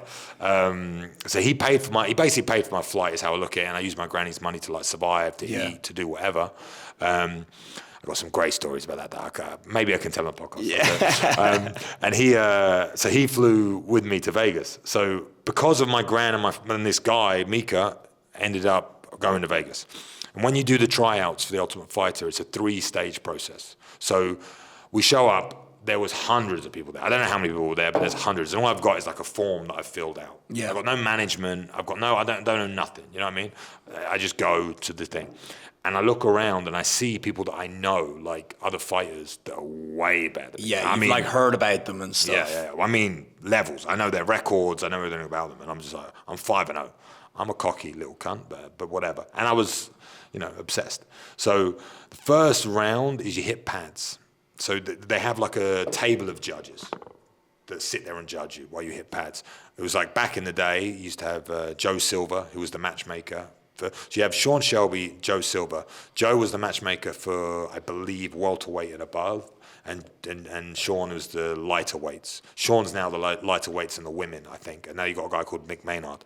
So they've changed the roles a little bit. But back in the day, it was Sean Shelby, Joe, and then there'd be like some other guys, I can't remember. Like there was a TV guy. I remember there was a TV guy. I could see his face because he was a mean cunt. I can see his face. Like grey hair, older guy, glasses. And they'd be watching you. So you hit pads, they study you. They go, yes or no, basically. So after everyone hits pads, and then they go, if I call your name out, stand over here. And they called out 200 people. Those 200 people had to go home. And the other people just like that. Yeah. Not good enough. Go away. Yeah. All right. We've looked at you, seen it, not good enough. Next round is grappling. So you grapple with another contestant, and they want to see your level. I was addicted to jiu-jitsu, but I wouldn't say I was very good. And I ended up grappling with some guy. I can't remember exactly how the grappling went, but I obviously didn't do bad because I got through. But I think he got through as well. So I think it was quite a competitive back and forth. I don't think I submitted him. I can't remember. And then from that, they do the same thing. Finish, call certain people's names out. The people that name they call out, they stay. I remember that because they like switched it up, you know what I mean? Because they called my name out. And I was like, fuck, I'm going home, And they're like, no, you stay. And then the third one is an interview. And you walk into a room and the same table of people is sitting there and you sit down and they ask you questions. And obviously I can talk a little bit. Back then, not so much. I was quite a shy kid, to be honest. Fighting kind of brought my character out. But I remember the TV guy, this is why I remember him. As soon as I sat down, he said, Jesus, you're an ugly cunt, aren't you? No way. Yeah. Straight away. And I was like, whew. And I must have said something funny. I wish I could remember because I got on the show. But I said like, whatever. Something snappy. Yeah. Something snappy. And I laughed. And then we had a good chat back and forth. Yeah. And I told my story, sleeping on the gym, blah, blah, blah. And obviously I was an idiot back then, so I never knew that my story was actually quite inspirational and good for TV and all these other things, right? So that's what they're looking for. They were looking for stories of people that had given up their life for fighting and then progress, all this stuff. But I remember there was a guy there at the time called Johnny Phillips, who was a Welsh guy, who was a monster, murderer. And he got through to the interview stage as well. And he's a funny guy, really nice guy, great guy. He'd had like 20 fights. I had 5. It was like I was like, if I fought Johnny Phillips, I'd get destroyed. That's how I felt at the time. But they picked me and they didn't pick him. And there was a couple of other guys, I can't remember. Isn't it funny how they go on like little bit, like it's not just on fighting, like they interview your personality, because at the end of the day, it's like a show. It's TV shows. It's reality TV. Yeah, so it's like even if you're the best and you don't do good in the interview, they're like, go away. But Johnny definitely did good in the interview. Yeah. I think just because he was Welsh, and you can't understand it. Yeah. That's the only thing I could get, honestly. Apologies to any Welsh viewers. No, but for TV, it's tougher, right? So I was like, I don't know. I think there was other people there too, but he was one of the guys that I remember. Anyway, so I got through the whole process, and then they extend your flight because they're like, okay, you're through. Yeah. We now need to do all of your medicals, check your eyes, make sure that you whatever, blood tests, everything. It's going to take a week. So they put you in a hotel in the Palace Station, which is like they own that hotel. And it was not good. Now it's nicer, but at that time it was horrible. I mean, I don't know. Have you been to Vegas? No, I've been to Vegas, but I haven't been to this. Have you been to old Vegas? Yeah, I have. Yeah, actually, Ghost put me up in a hotel for one night in old Vegas. So I was like, Ghost, what's going on here? The supplement company I'm with, and then they put me to the new one. Yeah, but I've done my night in the old town. Yeah, but it ain't great. Old town's not great, but you get some really good restaurants there. Yeah, there's some true. real places that are cheap that people don't know about. There's a good Thai restaurant there right next to the Golden Nugget, or whatever it's called. Yeah, but I spent a lot of time in Vegas. So. Anyway, so this is my first time in Vegas. I got through. I get stuck in a hotel with my mate Mika, because he's still there. He's just extended his flight. He was like, okay. Mika's balled in as well. And it was like, they basically, I remember they say, we can call on you anytime, so you can't leave your hotel room. It's like, what? I'm in Vegas. Like I'm 23 years old or whatever it was. Like I'm gonna go for a look around. I'm doing whatever I want, kind of thing. But I stayed. I remember for one day we're sitting on the beds talking to each other. I'm thinking some people ain't even got a mate with them. They're just on their own in the room. And then they took us out for some medical bloods or whatever it is. We come back. I'm like, it was like 5 o'clock. I was like, there's no way they're gonna come pick us up again. Let's go out. So we end up going out. It's Vegas. So we end up getting absolutely trashed. Of course. First night in Vegas. I'm in the Ultimate Fighter. You know, and that's... telling every bird that will listen to you. So that's the thing. I was so fortunate. I heard a story about another fighter. I'm sure in the fighting community they'll know it. I can't remember the names because I'm an idiot. But some guy who did that, he went out and was like, I'm in the Ultimate Fighter, started chanting to all the bird, and he like... got kicked off the show before it even started because you sign like an NDA and all that sort of stuff. Yeah, so I didn't say nothing about any of that. I didn't say I was there or anything. I just went out and had a good time. I remember going to some like not rooftop but like balcony club there. I can't remember the exacts about it. I got trashed and I lose Mika because I was off my face and I end up going back to the hotel. And I'll tell you what happened in the hotel off camera because I don't want to embarrass Mika too much. But if Mika's watching, he knows, and it was hilarious. Anyway, so then I get through the week. Obviously, I pass all my tests, and they send you home. And they're like, you're fighting, we'll call you. Like, no, sorry, we'll call you if you get on the show. Okay. Because there's still, I think, on the show, so how the show works, for those that don't understand it, is you then fight to get in the house. So the house is 14 fighters, 7v7, 2 teams. So they got to pick 28 individuals to get on the first rally, right? Yeah. But we had about 36 guys that got through. So it wasn't 100% that you were going to get on the Ultimate Fighter. They have to go through a selection process. They have to check all your medicals, make sure you haven't, whatever. Background check. If you're a criminal, whatever, So I remember, again, I got no management, just my coach, none of that sort of stuff. So I go back to England. I just start training like a madman because I don't know when I'm going to fight. I don't know when the show's going to start. I don't know anything. And I obviously, at that time, I think it was Twitter, but everyone from the show followed each other. We all could talk. And I started hearing like, I got on the show, I was like, fuck, all right. So I still haven't heard anything, you know what I mean? And one by one, there was like 10 of them. They were like, it's going to be this date and all that sort of stuff. So and I said to Robbie, like, you heard anything? He checked the emails. He was like, no. And then like 3 days before or 4 days before, I get a phone call. And they're like, you're on the show. I was like, sweet, when is it? It's in 4 days. I was like, what do you mean? Like anyway, so I end up, this was the first time ever in the Ultimate Fighter history you could bring someone with you to watch your fight to get in the house. Yeah. And Nigel, the guy who let me sleep on the floor, he flew out with me to Vegas. And you show up, and the coaches I had were John Jones and Chael Sonnen. So they were the two, like, the coaches for the sick season. Guys. Yeah, amazing. I was super fortunate. Man, that's what a duo to get. Yeah. And you get allocated one of the coaches randomly. So you randomly get allocated a coach, and my coach was for the fight to get in the house, and my coach was John Jones. So to get in the house, I got warmed up by a guy called Frank Mir, which I'm sure you know. So he like warmed me up. And one of the boxing coaches, he was like a Thai guy, I can't remember his name. And I'm warming up for this fight, and I had a fight with a guy called Nicholas Coring, who was on Team Diaz. So I remember walking out and seeing Nick there, like not Nate, but Nick Diaz was there to watch Coring. So he was like, his +1 was Nick Diaz. Yeah. My +1 was the Diaz brothers. My +1 was Nigel. Nigel's a top bloke, but he ain't Nick Diaz, put it that way. And I had probably one of the best performances of my life, probably to this day.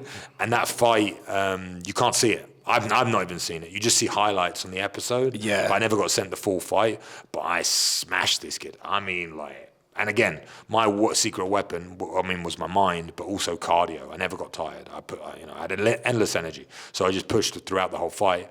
And it went to the because how it worked in the Ultimate Fighter was you fight 2 rounds, and it goes to the judges. And if they score it 1 round each, you go into a 3rd round. Yeah. But I won in 2 rounds, smashed him, Yeah. like, whatever. And so, wait, you mentioned cardio. So what do you think you've got, like, cardio, strength, endurance? What do you think is the most beneficial thing when it comes to being a fighter? Cardio is king. Yeah. That's Number one, because it doesn't matter how strong you are, doesn't matter how, like, muscle endurance is good, is basically a different type of cardio. Yes. But if you get tired, you're done. Yeah. Like, all of the knowledge I have in fighting now, like, I've been doing it for 20 years or 15, 17, whatever, long time. I know, not everything, but I know a lot about fighting. A lot.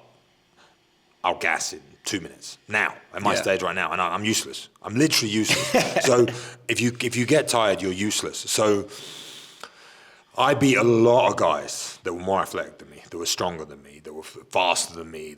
Like, I beat a lot of them because my cardio was... Lee Dosky used to say, who's one of the guys I trained with, a black belt that I used to train with, he used to say, you're no good at fighting, Luke. You just never get tired. They get tired of punching you in the head. They literally give up and you knock them out. That's literally what he said word for word, as a joke, because he was like a funny guy. But it was kind of true. Like, I used to beat these people because I just was relentless and kept coming. They take me down 10 times, I get up 10 times and batter them. Like, I would never stop, and they would just be like, oh, and they'd go away. Yeah. And I was like, had God-given, like, Homer Simpson head. Like, I could I love great episode. Yeah. I could get battered and I would just keep coming. And there's a fight I had in Italy that really demonstrates that. It was a 5-round fight for a title. This is after the UFC. Yeah. And 3 rounds of it, I got absolutely battered. And I mean, like, probably 2 10-8 rounds. And it was my first fight out of the UFC. And John Maguire, one of my corner guys, he literally said to me, he goes, what?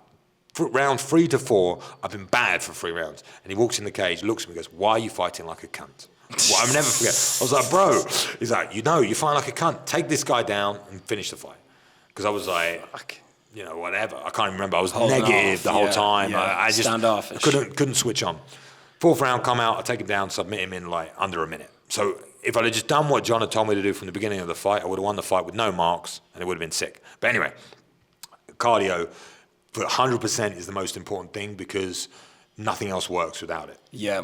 It's kind of like if you've got infinite cardio, you got super good cardio, it's like you can just keep going, as in, like, all skill kind of I'm not saying skill doesn't matter, but it kind of comes second because, like you're saying, you just keep going. But again, it depends on the level that you're competing at. But if you're going to have your first fight or your second fight, my number one advice for guys getting into fight sports is cardio. Okay. Because your first and second fight, your third fight, your fourth fight, your fifth fight, like you said, they're frightening. You don't understand how much tension and fear can do to your cardio. You get so tired so fast. Yeah, because your adrenaline is just all over shooting. the place. Yeah. You're all over the place, and then getting hit. Like I think again, the reason I had a Homer Simpson head was because my cardio was off the chain. Yeah. I mean, I probably still do, but at the time I had a resting heart rate of like 36, 37 beats per minute, waking up, which is low. Yeah. And the UFC doctors used to say, I don't know how this is a compliment, by the way, but they used to say I had the heart of a cow. Nice. Yeah. And he was like, no, it's a compliment, trust me. Cows have big hearts. I was like, okay, cool. But I had amazing cardio, and that's my advice for anyone getting into fighting. But then as the level increases, because then you've got to remember that it's a 15-minute fight. So it's how much output you can do in 15 minutes, which is still a cardio thing, but then it comes down to muscle endurance and it comes down to strength. And that's where later on in my career I struggled because I switched weight classes from middleweight, which is 84 kilos. I was the tallest middleweight in the world. And then I went to 93 kilos. And I say like 93 kilos, 84 to 93 kilos is the biggest weight shift in martial arts because the guys at 84 kilos and the guys at 93 kilos are the same height. Yeah. So it's just muscle density, bone density, and just pure power. So they're like, this is how I used to describe it, it's like 2 different species. Because, okay, if you're fighting at featherweight, 66 kilos, and you're fighting at lightweight, 70 kilos, it's a 4 kilo weight difference. But that 4 kilo weight difference is probably 2 inches in height, yeah, it's just like general human. It's just a longer human, so that's why you're heavier, you know. Yeah, so it's not quite the same. But for my weight class difference, the middleweight to light heavyweight, it's just they're just different. So when I used to train with a lot of light heavyweights. A guy called Phil Davis. It'd just be like a different species. Like, how am I going to compete with this guy? He just batter me. Alexander Gustafsson, different species. It's different. He'd grab your wrist and you just be like, you're like a child. Yeah, I can. Yeah. Normally I can get this off, but it's impossible. So that for me is the biggest difference. But then when I switched, because I was so cardio focused, I couldn't win. I couldn't compete at that elite level at light heavyweight because I wasn't powerful enough. Yeah. So, and I couldn't. This is the conundrum. I literally couldn't become powerful enough as a middleweight because I had to make the weight class.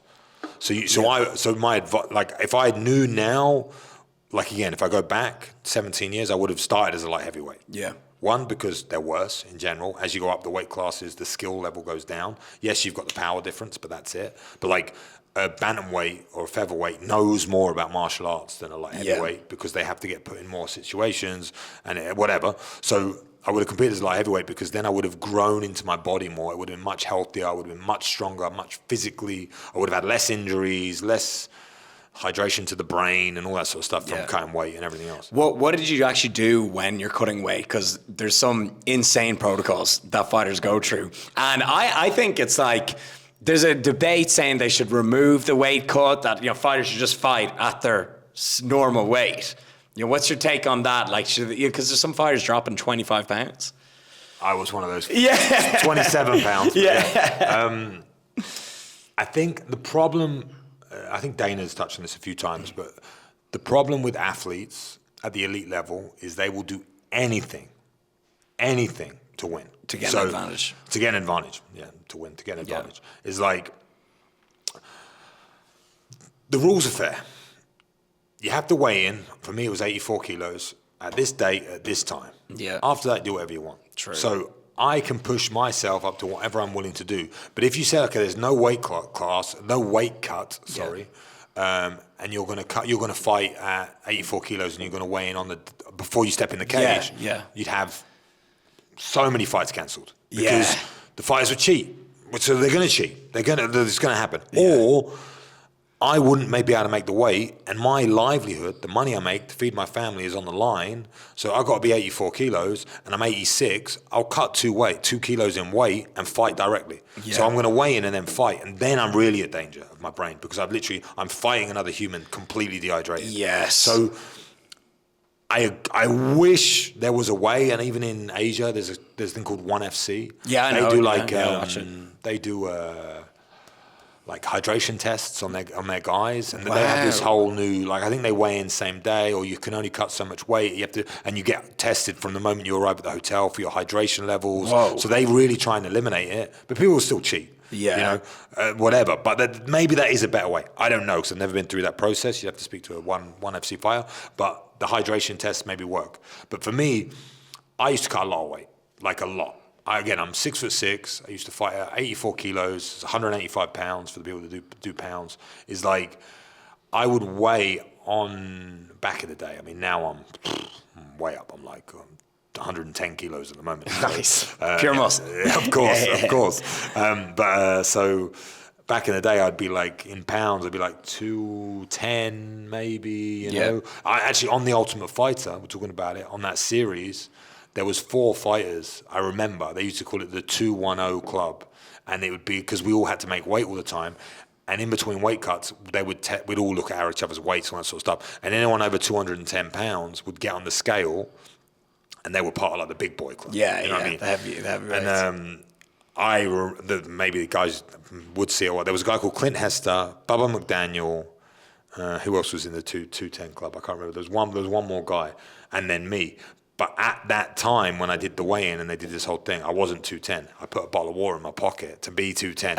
To get in the club. To get in the club, but also for all the other fighters to think I was bigger than I was. Yes, mind games. Because we were going to fight each other. Yeah. And so when you were going for the weight cut, did you like cut out carbs? Like, did you cut water? Like, what was your go-to weight cut routine? So there's two different ways you can look at weight cutting. Most people get this confused. So fight camp is 12 weeks. Yep.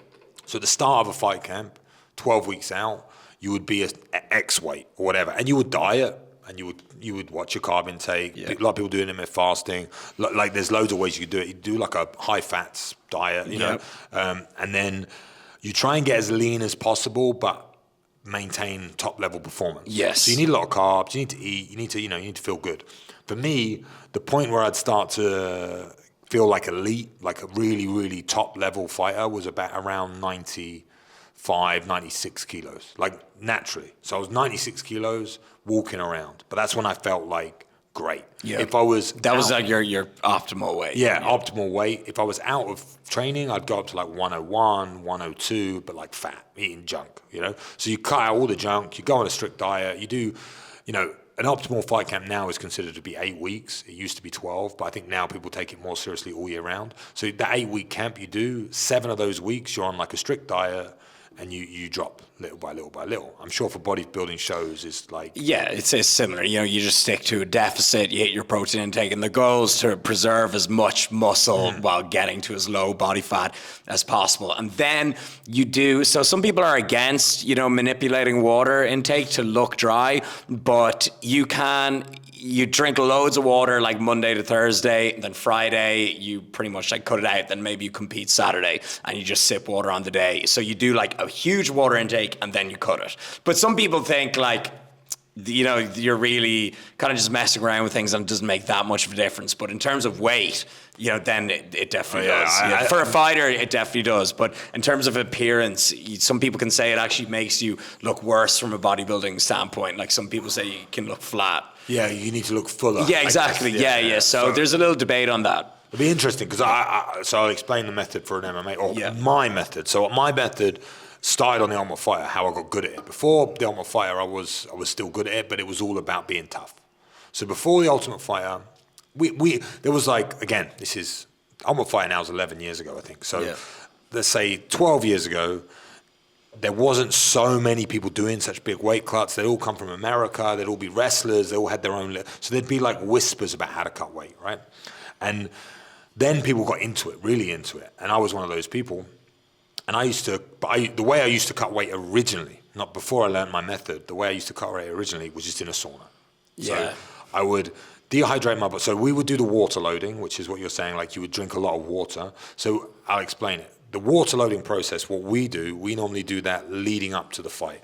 So if I'm going to fight on the Saturday, my weigh-in's on the Friday, I would cut the water out on the Thursday, right? Yeah. So up until Thursday morning, I would slowly increase the intake of water I have. From Saturday, I drink 6 liters, Sunday 7, Monday 8, 9, 10, bomb. Yeah. Right, cut it off. And then on Thursday morning, I drink like a liter, just to get the body going. Yeah. And what you're doing is you're tricking your system into believing that you are going to, like, you are going to put more water in your system. Exactly, yeah. Right? So you're flushing it all out. Yeah, so you're flushing your system. So your body gets used to, like, overloading with water and having to piss it out, basically. So it's like, then it thinks any water that goes into my system, I need to get rid of. So it sends it straight out of the body, okay? Yeah. So that's what we call water loading. You can also do sodium loading, which is another thing. That's a tricky one as well because it's so, intricate. Yeah. So it's a tough one to do. And everyone needs to know their average sodium levels. That takes a lot of input and output. But I did that a little bit. I manipulated my sodium. I used to use things like soy sauce and whatever. Yeah. So again, until I knew what I was doing. So then when my water dropped, because I'd heard rumors about this water loading thing, but I didn't really understand it at this time. So I did the water loading thing. And then on the Thursday, I would train, but dry, like I wouldn't drink. Then after training, I'd wear sweatsuits and all that sort of stuff and train and shadow box and try and drop as much water as possible. And then in the evening, I would do sauna. And then my weigh-in would normally be at like 12 o'clock or 10 o'clock the next day. So I'd wake up 7 a.m., you'd sleep through the night, no water, wake up, sauna, and we would do like 20-minute stints in the sauna. Okay. Right, so you do 20 minutes in the sauna, 10 minutes out, 20 minutes in, 10 minutes out. And for me, it would be like, at this stage, I was probably cutting like 8 kilo, 9 kilo, like around this time. Yeah. Again, because I was younger and I was whatever. I hadn't built up as much muscle mass, all these sort of things. And then I went on the Ultimate Fighter. So again, to explain the Ultimate Fighter, you fight to get on the show. I fought Nicholas, like I said, the Diaz kid. I beat him and we went in the house. We go in the house, there's 14 of us, all like mid-20s, early 30s, like the older guys, on a TV show, massive American reality TV show. Yeah. Everyone super happy. Yeah. We get there, and you show up at this mansion in Vegas, and you all get handed out a piece of paper with your name on it. And again, remember, I've been sleeping on the floor, eating chicken and rice. And at this moment, they say, write down whatever you want on this piece of paper, and we will bring it to you tomorrow. Right? Food-wise. Anything you want. Yeah. Not hookers and coke. Yeah. Cohiba, 20 cigars. Yeah. No, this point is like, anything you want us to put in the fridge, we'll put it in. And I'm an idiot, so I just wrote chicken and rice because I didn't know. I literally didn't know what other food was at that point. Humble as ever. Yeah. So no, but this is a great lesson actually when you talk about that. So humble. I write chicken and rice because I didn't know. But then you come into the mansion. They got like a bar. They got all the booze you can imagine. It's a TV show. They want you to get drunk and do stupid shit. Yeah. So they push that on you a little bit. And That's surprising because that would mess up your performance. Of course, but they don't care about that. Yeah. And then we had a big barbecue, or someone, I can't remember, but someone cooked, and it was like this big thing. So I'm like, just cut weight, just fought, just won, got on the Ultimate Fighter, and there's beer, and I'm like, so I ended up eating. I didn't get drunk, but I had like a few rums or whatever to like bond with the guys. Next day, we come into the gym. By this time, we've been selected what teams are on, all that sort of stuff. And I was on Chael Sonnen's team, still good friends with Chael. Yeah. I was the number one pick for his team because I put on the performance of a lifetime and I had amazing cardio, blah, blah, blah. And also, Chael didn't really pick me. I learned out later. It was his coach, a guy called Scott, and he was a judo guy, and I threw a couple of judo throws, and he loved that. So that was kind of what it was. Chael told me. And then we come in, and they're like, right, first fight, Team Jones gets to pick the fight. They go away, they think about it, they come back, and it was Gilbert Smith, who's one of their guys, against me. So I was the first fight of the show. I was the first pick on the show, the first fight of the show. From being the first fight on the show, I'd won, got on, eaten a load of crap, had a few beers, had a good time, feeling amazing. Yeah. Next day, you're fighting tomorrow. Oh, what do you mean tomorrow? Okay, not tomorrow, the next day. All right, so I had to make weight the following day. And you probably had like a really heavy weigh-in after all that. So I remember like going back after I'd been selected to fight, looking at my weight, and I was 27.2 pounds over the limit. Because what your body does is when it like rebounds. Yeah. So when you actually drink alcohol and you're hungover the following day and you're all dehydrated, the following day you're really watery. Like so that's why if anyone's listening, you wake up and you're hungover and you're like, I'm looking pretty lean, I'm looking good. And then the next day the hangover, the depression kicks in. Yeah, because it throws your water balance out of whack. Completely. Yeah. So you're completely dehydrated to then your body. So once you've been dehydrated in a state of dehydration, your body clings onto everything. Like a survival mechanism, right? So it's like anything you eat, anything you drink, it like stores, and it does not want to let go of it. So I'm 27 pounds overweight, and it does not. And I'm in. So this is the other thing. I'm in the Ultimate Fighter house. I have no friends because I don't know anyone yet. I've got teammates, but no one. It's like an ego thing. No one becomes friends because, and I'm the first fight. No, so because we all knew we'd eventually have to fight each other. It was a super weird situation. So I had to cut weight on my own. Like I got no help. Just like caution to the wind. Yeah, literally on my own. And the way I did it then was I had a hot bath. So this system of baths had like become a new thing, right? So I rather than being in the sauna, because I didn't have a sauna at the house, I had a sauna in the gym. So I did sauna as well. And I did my 20 minutes, 10 minutes, 20 minutes, 10 minutes, 20 minutes, 10 minutes. And then I had my hot bath. I remember being in the house. I'll never forget it. Like in this bath, sweating like crazy. No one to help me get out of the bath. No one to make sure I'm okay. You could faint. You could like whatever. And I cut 27 pounds in 20 hours or something like that. So fucking hell. It was mental. There's hope for us all.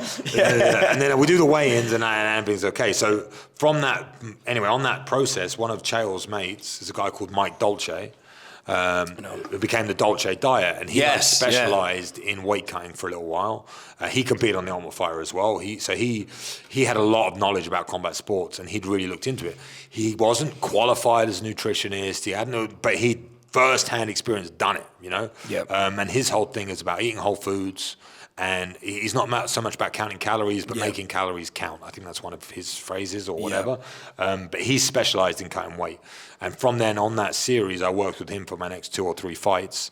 And he taught me his method.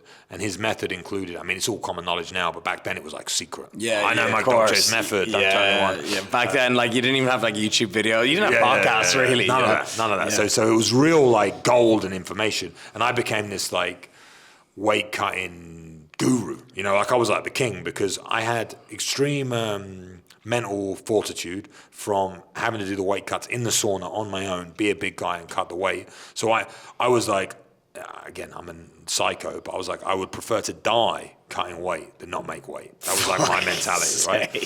So I was like that. And we'd always, it was like they actually have them, like sauna contests in like Russia versus Finland, all that sort of stuff. Yeah, who can stay in the longest. Yeah, and it was like that so when you go to a show and your teams, you got 5 guys on your team fighting, we're all cutting weight together, it'd be like, okay, 20 minutes in the sauna, guys, we get in, and I would just be like a monk. Yeah, just and everyone else would be whinging and I'd be like, fucking pussy. And you only good in an ice bath?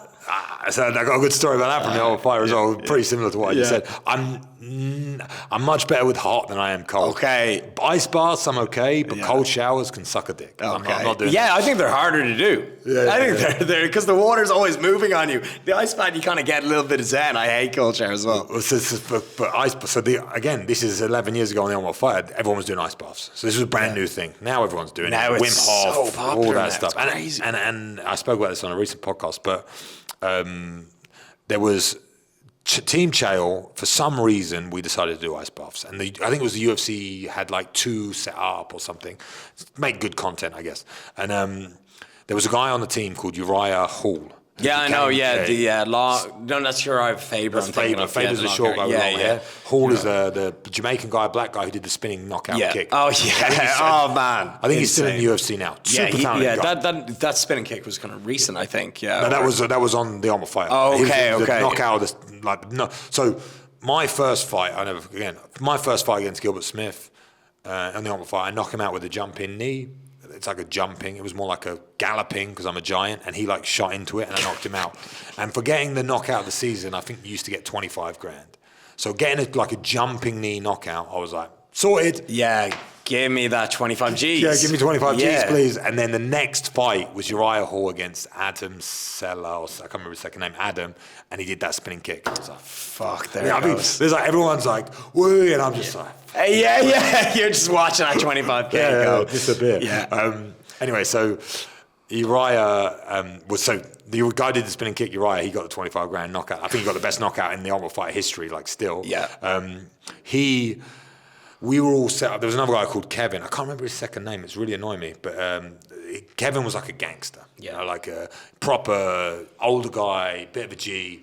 He was like always like had bravado, very like manly guy. You know what I mean? Like I was a kid. I was 20, 24 at the time. So he was like a bit wiser, very, very understood image, understood that he was a guy who always sat like this. Yeah. You know, never seen emotion from him, anything. And we're all lining up to do these ice baths, and Uriah like touches it. Oh, it's cold. I'm not doing that. And remember, it's ultra competitive environment. Yeah. Because we're like 9 of us, 9 dudes that all could fight against each other. Ultra competitive. And Uriah's like, come on, Uriah, it's all right, mate, come on. Yeah, we're all trying to support you or whatever. And Uriah's like, oh, no, I don't know. And Kevin just looks at him like with this like dead stare, literally walks to the ice bath, gets in, but doesn't take his eyes off Uriah, sits down, gets right under. Fucking bitch. I never forget it. I will never, ever, ever forget it. It was epic. I hope they have it on video. There was a recent one. It was Conor McGregor and Michael Chandler in the most recent Ultimate Fighter. Yeah. They were having like an ice bath competition. I think they did like 20 minutes or some crazy shit. And so you talked about with weight cuts and a fighter will do anything to get a competitive advantage. How prevalent are PEDs in the UFC? I mean, everywhere. I think everywhere. Yeah. So now there's actually been a big news on that because they're moving away from USADA. So I don't know how that's going to go. But back when I was doing it, 11 years, this was pre-USADA. Yeah. This is pre-Reebok UFC. I don't know if you ever. So it was a long time ago. I know. And I never taken a PED in my life. Yeah. This was like, I was what's the word? Naive. Yeah. I was an idiot. I never understood this. And I don't want to. I could name people that I know are on PEDs, but I'm not going to do that. Yeah, but I'd say I just know that 90% of the athletes in the UFC at this point were taking PEDs, some form, easily. And it was only idiots like me that weren't doing it. And even like because I never understood PEDs, I never understood anything about them, I never understood the advantages to them. Really, I knew that they could make you stronger. I knew that you could not get tired, all these things, but I never really understood them. So I just thought they were dangerous. Yeah. So I was just like, I'm not touching them. And this was installed in me by John McGuire, the guy I used to train with. But it was installed in me in not a way like, you have to be careful of your health. It wasn't like that. It was like, the moment that gets taken away from you, you're never going to be able to perform at the level mentally that you believe you could. Exactly. So it's like, you're giving yourself a crutch. You're giving yourself something to rely on. Like if you then can't take that whatever, or it doesn't go right, or the cycle doesn't go right, or whatever, you then mentally are going to be broken. Not physically, but mentally. Exactly. And I was like, I'm not going to take that risk. So I never got involved in it, but I know it was super prevalent, and everyone, and I think the issue with all high-level sports, elite-level sports, is when the money gets involved. And this is what, again, being retarded, I didn't even realize, like, okay, yeah, if I took the PEDs and I got better at fighting, I'm going to make more money. Exactly, yeah. I didn't know that because I want to be the best fighter on the planet. That's all I cared about. But I want to do it the right way, very honest kind of guy. But people, then what happens is the guys who do it or are good at it, because again, that's like, kind of like weight cutting. You need to know all the secrets to it, the cycles. Again, I really don't understand it. So me talking about it, I probably sound like a retard. But it's like, if you understand all the knowledge about it and you can utilize it to the best of its ability, then great. And then when you get to the level where you are going to get tested, because people were tested back then, but it was like main events. Exactly. And, like wasn't like Vitor Belfort, like you seen his physique back then, like people called him like TRT Belfort. Like it was just huge. And this was like pre-USADA. And then you noticed a lot of the fighters in the UFC, they like shrank. When USADA came in, they got more stricter on the testing. Vitor Belfort's the best example. Yeah, he's the best. There's he's a famous. picture of him pre-USADA and post-USADA, and he goes from Superman to normal man. Yes. And but everyone. And then this is the greatest thing about it. So it's like, when again, naive as I am, went through the series, did all right, and then I had a fight. My debut on the UFC was coming up, and I went out. I was fortunate enough to go out and train with Chael. So Chael invited me out to his camp, which was in Portland, Oregon. So I flew out there for 6 months, or for a very, very long time, with John, my mate. Had an amazing time, and I got to train twice a day, every day with Chael, right, for 4 months, 5 months, whatever it was. And I'd say that was hilarious. It was. So the thing about Chael's very, very different to what people assume him to be like, which is funny, because he is hilarious, absolutely hilarious, and you also expect him to be this super serious, organized person. And I just remember showing up to training, and he didn't know where his gloves were, didn't know where his wraps were, didn't know where his mouthpiece was, didn't even know where his kit bag was, and his mum used to go to every single one of his training sessions and literally, here you go, put your mouthpiece in, wrap his Mama gloves Chael. up. Honestly, amazing woman, amazing. Yeah. And she used to look after him. So he never had anything to, now being an older, again, I was a kid back then, but being an older guy, I realized the importance of having a support network and a support system so you can focus 100% on the task at hand. So having to worry where your kit bag was, it sounds stupid, but the mental energy you spend on that, he's spending on becoming better. Right? That's what he was doing. And, it's where a wife comes in handy quite a lot of times. Yeah. But so it's like he's an early riser, and he works hard and all these sort of things, but he's not the guy that you'd expect him to be, or for me at least, I didn't expect him. But funny, we had some good times. Yeah. But he's also the busiest man alive. Yeah, so, especially now with his YouTube channel and everything's like blown up. Yeah. He's been helping me with YouTube recently. I had him on my live. But he's DM'd me a couple times like, you need to do this or this. I was like, all right. He's great at it. He's a killer. And he's got his own studio, and he just can talk. He just stands there and talk. Like, I can talk, but on my own for an hour, like, I don't know. And he has everything down. But anyway. Yeah. He does his YouTube videos in like one take. Yeah. Like he does them, they're like a 12-minute video, and like there's not one cut in them, right? He doesn't just mess up his words once. Well, that's what I'm trying to do. So I do 2 camera pieces now, and I try and aim for them to be 15 minutes long, and I talk about a topic, and I just talk. And I don't want, even if I mess up, I don't want it to be cut. I don't want it to be edited. I want it to be raw, and I want to try and express myself and talk about the subject. Maybe not the best thing to do, but that's how I feel like it will work. And I've actually took a bit of training from Chael about talking, and this is all back in the day. I used to talk to him about how I'm going on this TV show, what do I do, and he'd give me some advice and all this sort of stuff. So I'm very fortunate in that regard as well. And I believe the reason I talk fairly well is all down to my mum. I told you my mum was Jehovah's Witness. Yes. She used to force me at the age of like 6 to 16. I used to get up and read Bible verses in front of a church, but like the church was big. They're called Kingdom Halls in, as a Jehovah's Witness, and it'd be like 400 people, me reading the Bible at 6. So I became very comfortable with public speaking, and I never realized this until now because I don't understand why people struggle with it. I just don't get it because it's so natural to me from that long ago, especially when you're talking about something that you understand. So for me, when I was going on TV and talking about fighting, I did zero research. Didn't think about it. Showed up. What are we talking about today? Oh, the fight between X and X. Okay, I know everything because it's my whole life, and I just talk about it. And going down tangents. I can't remember what we're talking about. PEDs. Yeah. So PEDs. I bring Chael up because I was training with him twice a day for 6 months for him to fight John Jones, right? And he got battered by John Jones, like so many people have. But I remember like I said, cardio was my thing. And what we used to do with Chael is on a Sunday or on a Saturday, we used to run up this mountain every Saturday with Coach Clayton, who's coach. He used to drive, and we used to have to run. And it was steep, and it was horrible. And then we'd do sprints. So it'd be like you run the mountain, then there'd be like a sprint track, you'd sprint, and then you'd do stairs. You know, like in Rocky, we see him do the stairs? We'd do stairs outside, in cold, in Portland. It was miserable. And first couple times we did the mountain or the hill, it wasn't a mountain, he beat me, And then I started thinking, competitiveness, addictiveness, whatever.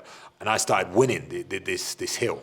And then sprints, I was very, very fast I was 92 kilo, 93, 94 kilo. That's crazy being that fit at that weight. Like that's a lot of energy to be lugging that around. But I've got the Usain Bolt stride. Yeah. You know what I mean? Like, so over 100 meters, I was pretty fast. I was never Usain Bolt, but I was fast. For an athlete, a fighter who's not meant to be running, I was pretty fast. So I'd win the sprints. Then it'd get to the stairs. And the stairs is all like, what did you say? Endurance. Muscle endurance, right? It's a different aerobic capacity. Yeah, it's completely different. And I would do that.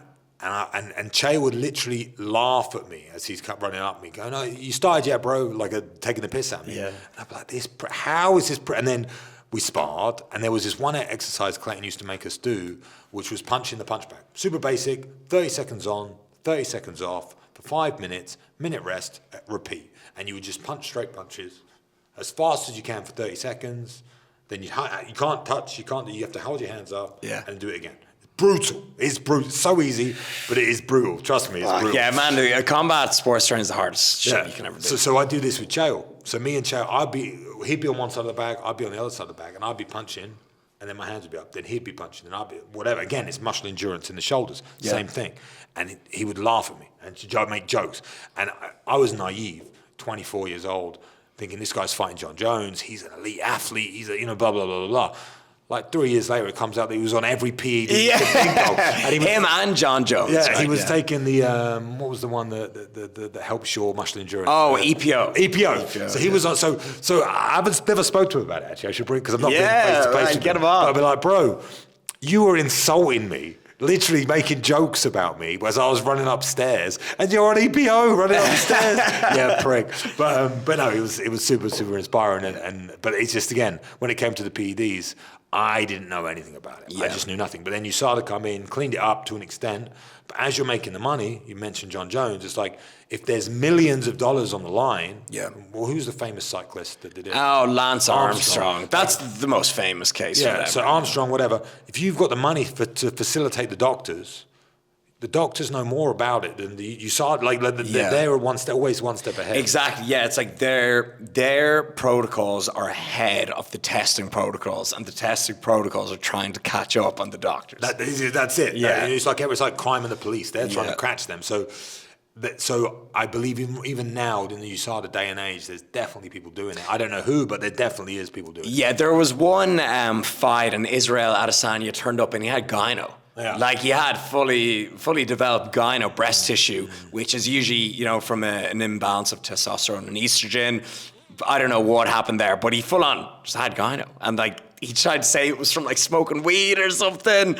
That's the most suspect thing that I've seen personally. But yeah, so 90%, and it's kind of the same in the fitness industry. When I was starting out, I was very naive as well. And I was like, oh, surely, these guys have just been training for long. And, when there's money involved, people do whatever it takes. Yeah, and again, I think the reason I've never touched it and still haven't is because of my personality. Yeah. Because I'm so addictive, and if I start doing things like that, I've never until now. So I'll change this because I like to think the way I speak is very important. Until now, I've never really trained about my appearance. Yeah. I've never cared how I look. It's a good way to be. I've never worried about how big my shoulders are, or how big my chest is, or anything like that, because I've always cared about performance. I've always cared about winning. I always used to say, like, when I have this fight, whoever I'm fighting now, I want my next opponent to watch this fight and shit themselves from what I'm going to do to this person. Yeah. It's all about performance at the best. If I can perform to the best I can perform, no man on the planet can beat me. That was always my mentality.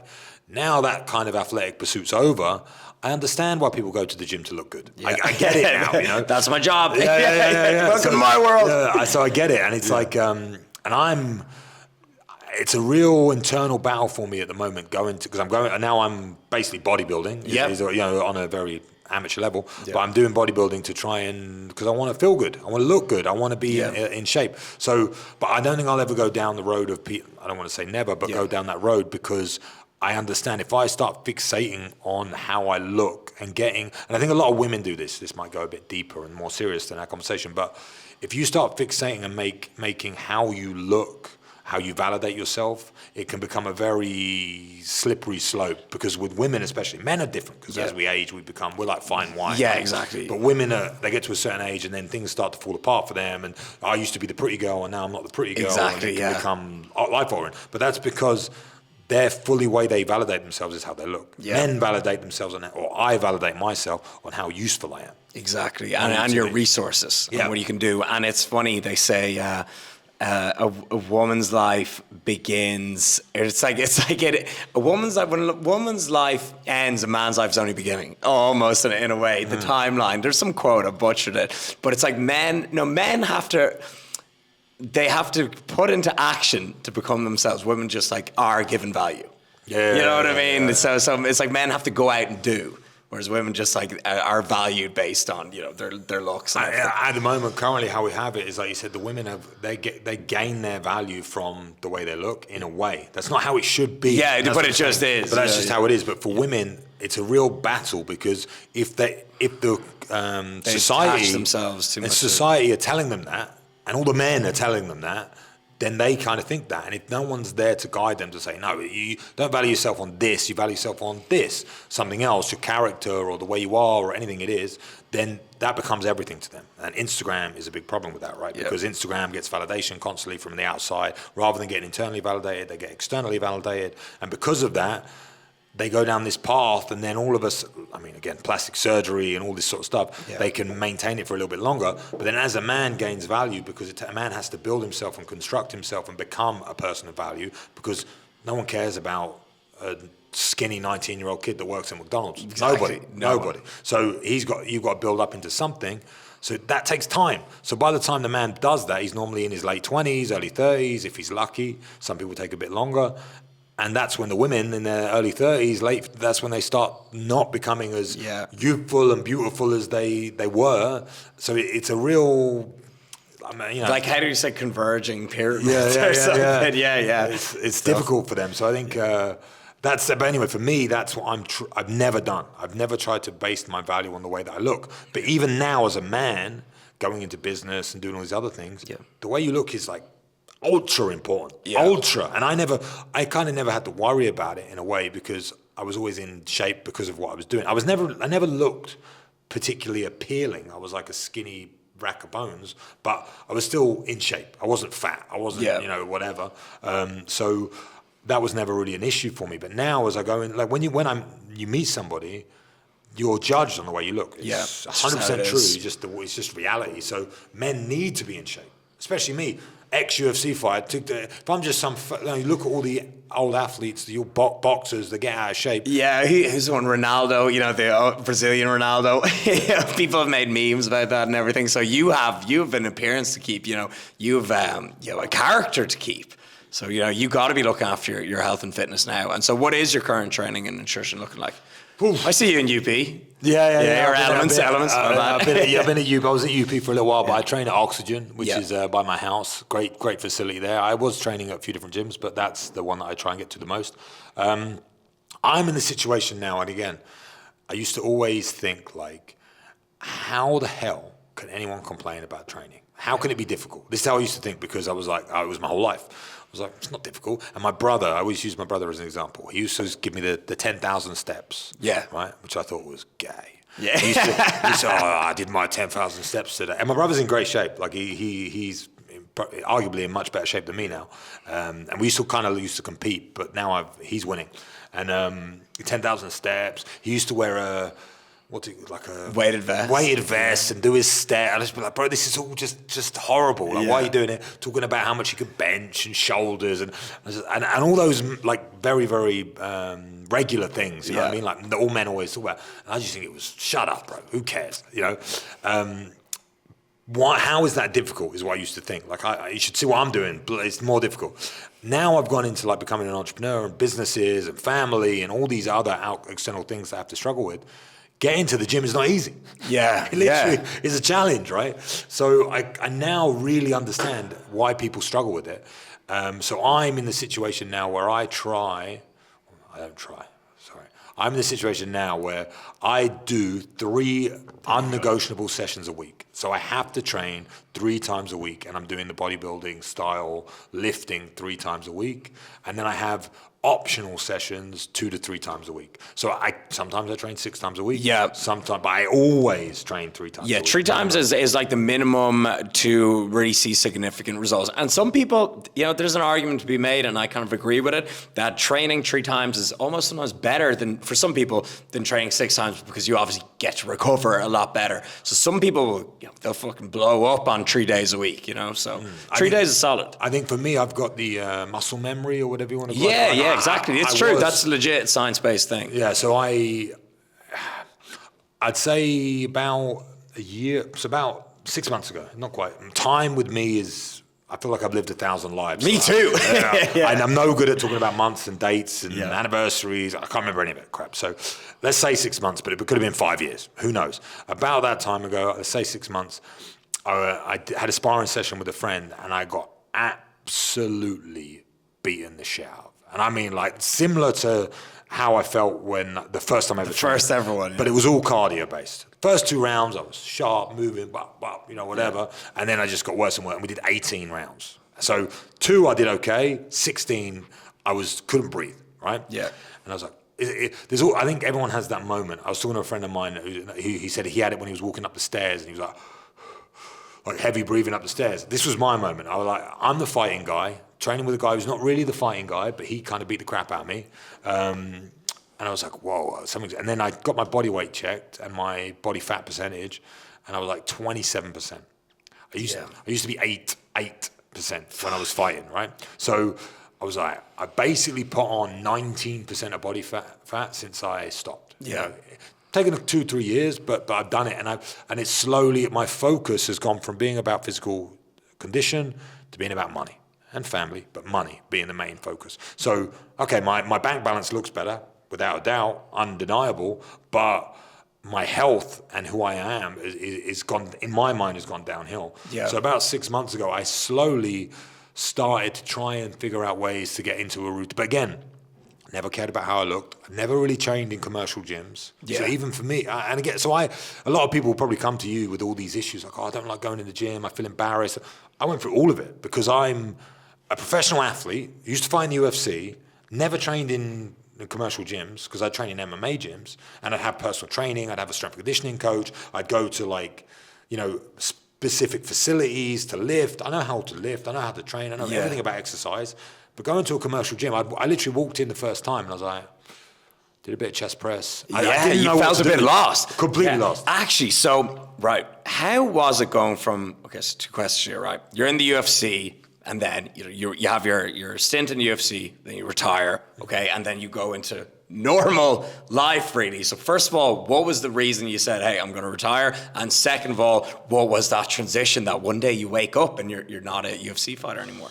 It's a long story, but yeah, so when I got to the UFC, I didn't even tell the bit about the UFC. So Ultimate Fight happened. Like I said, I was training with Chael for my UFC debut.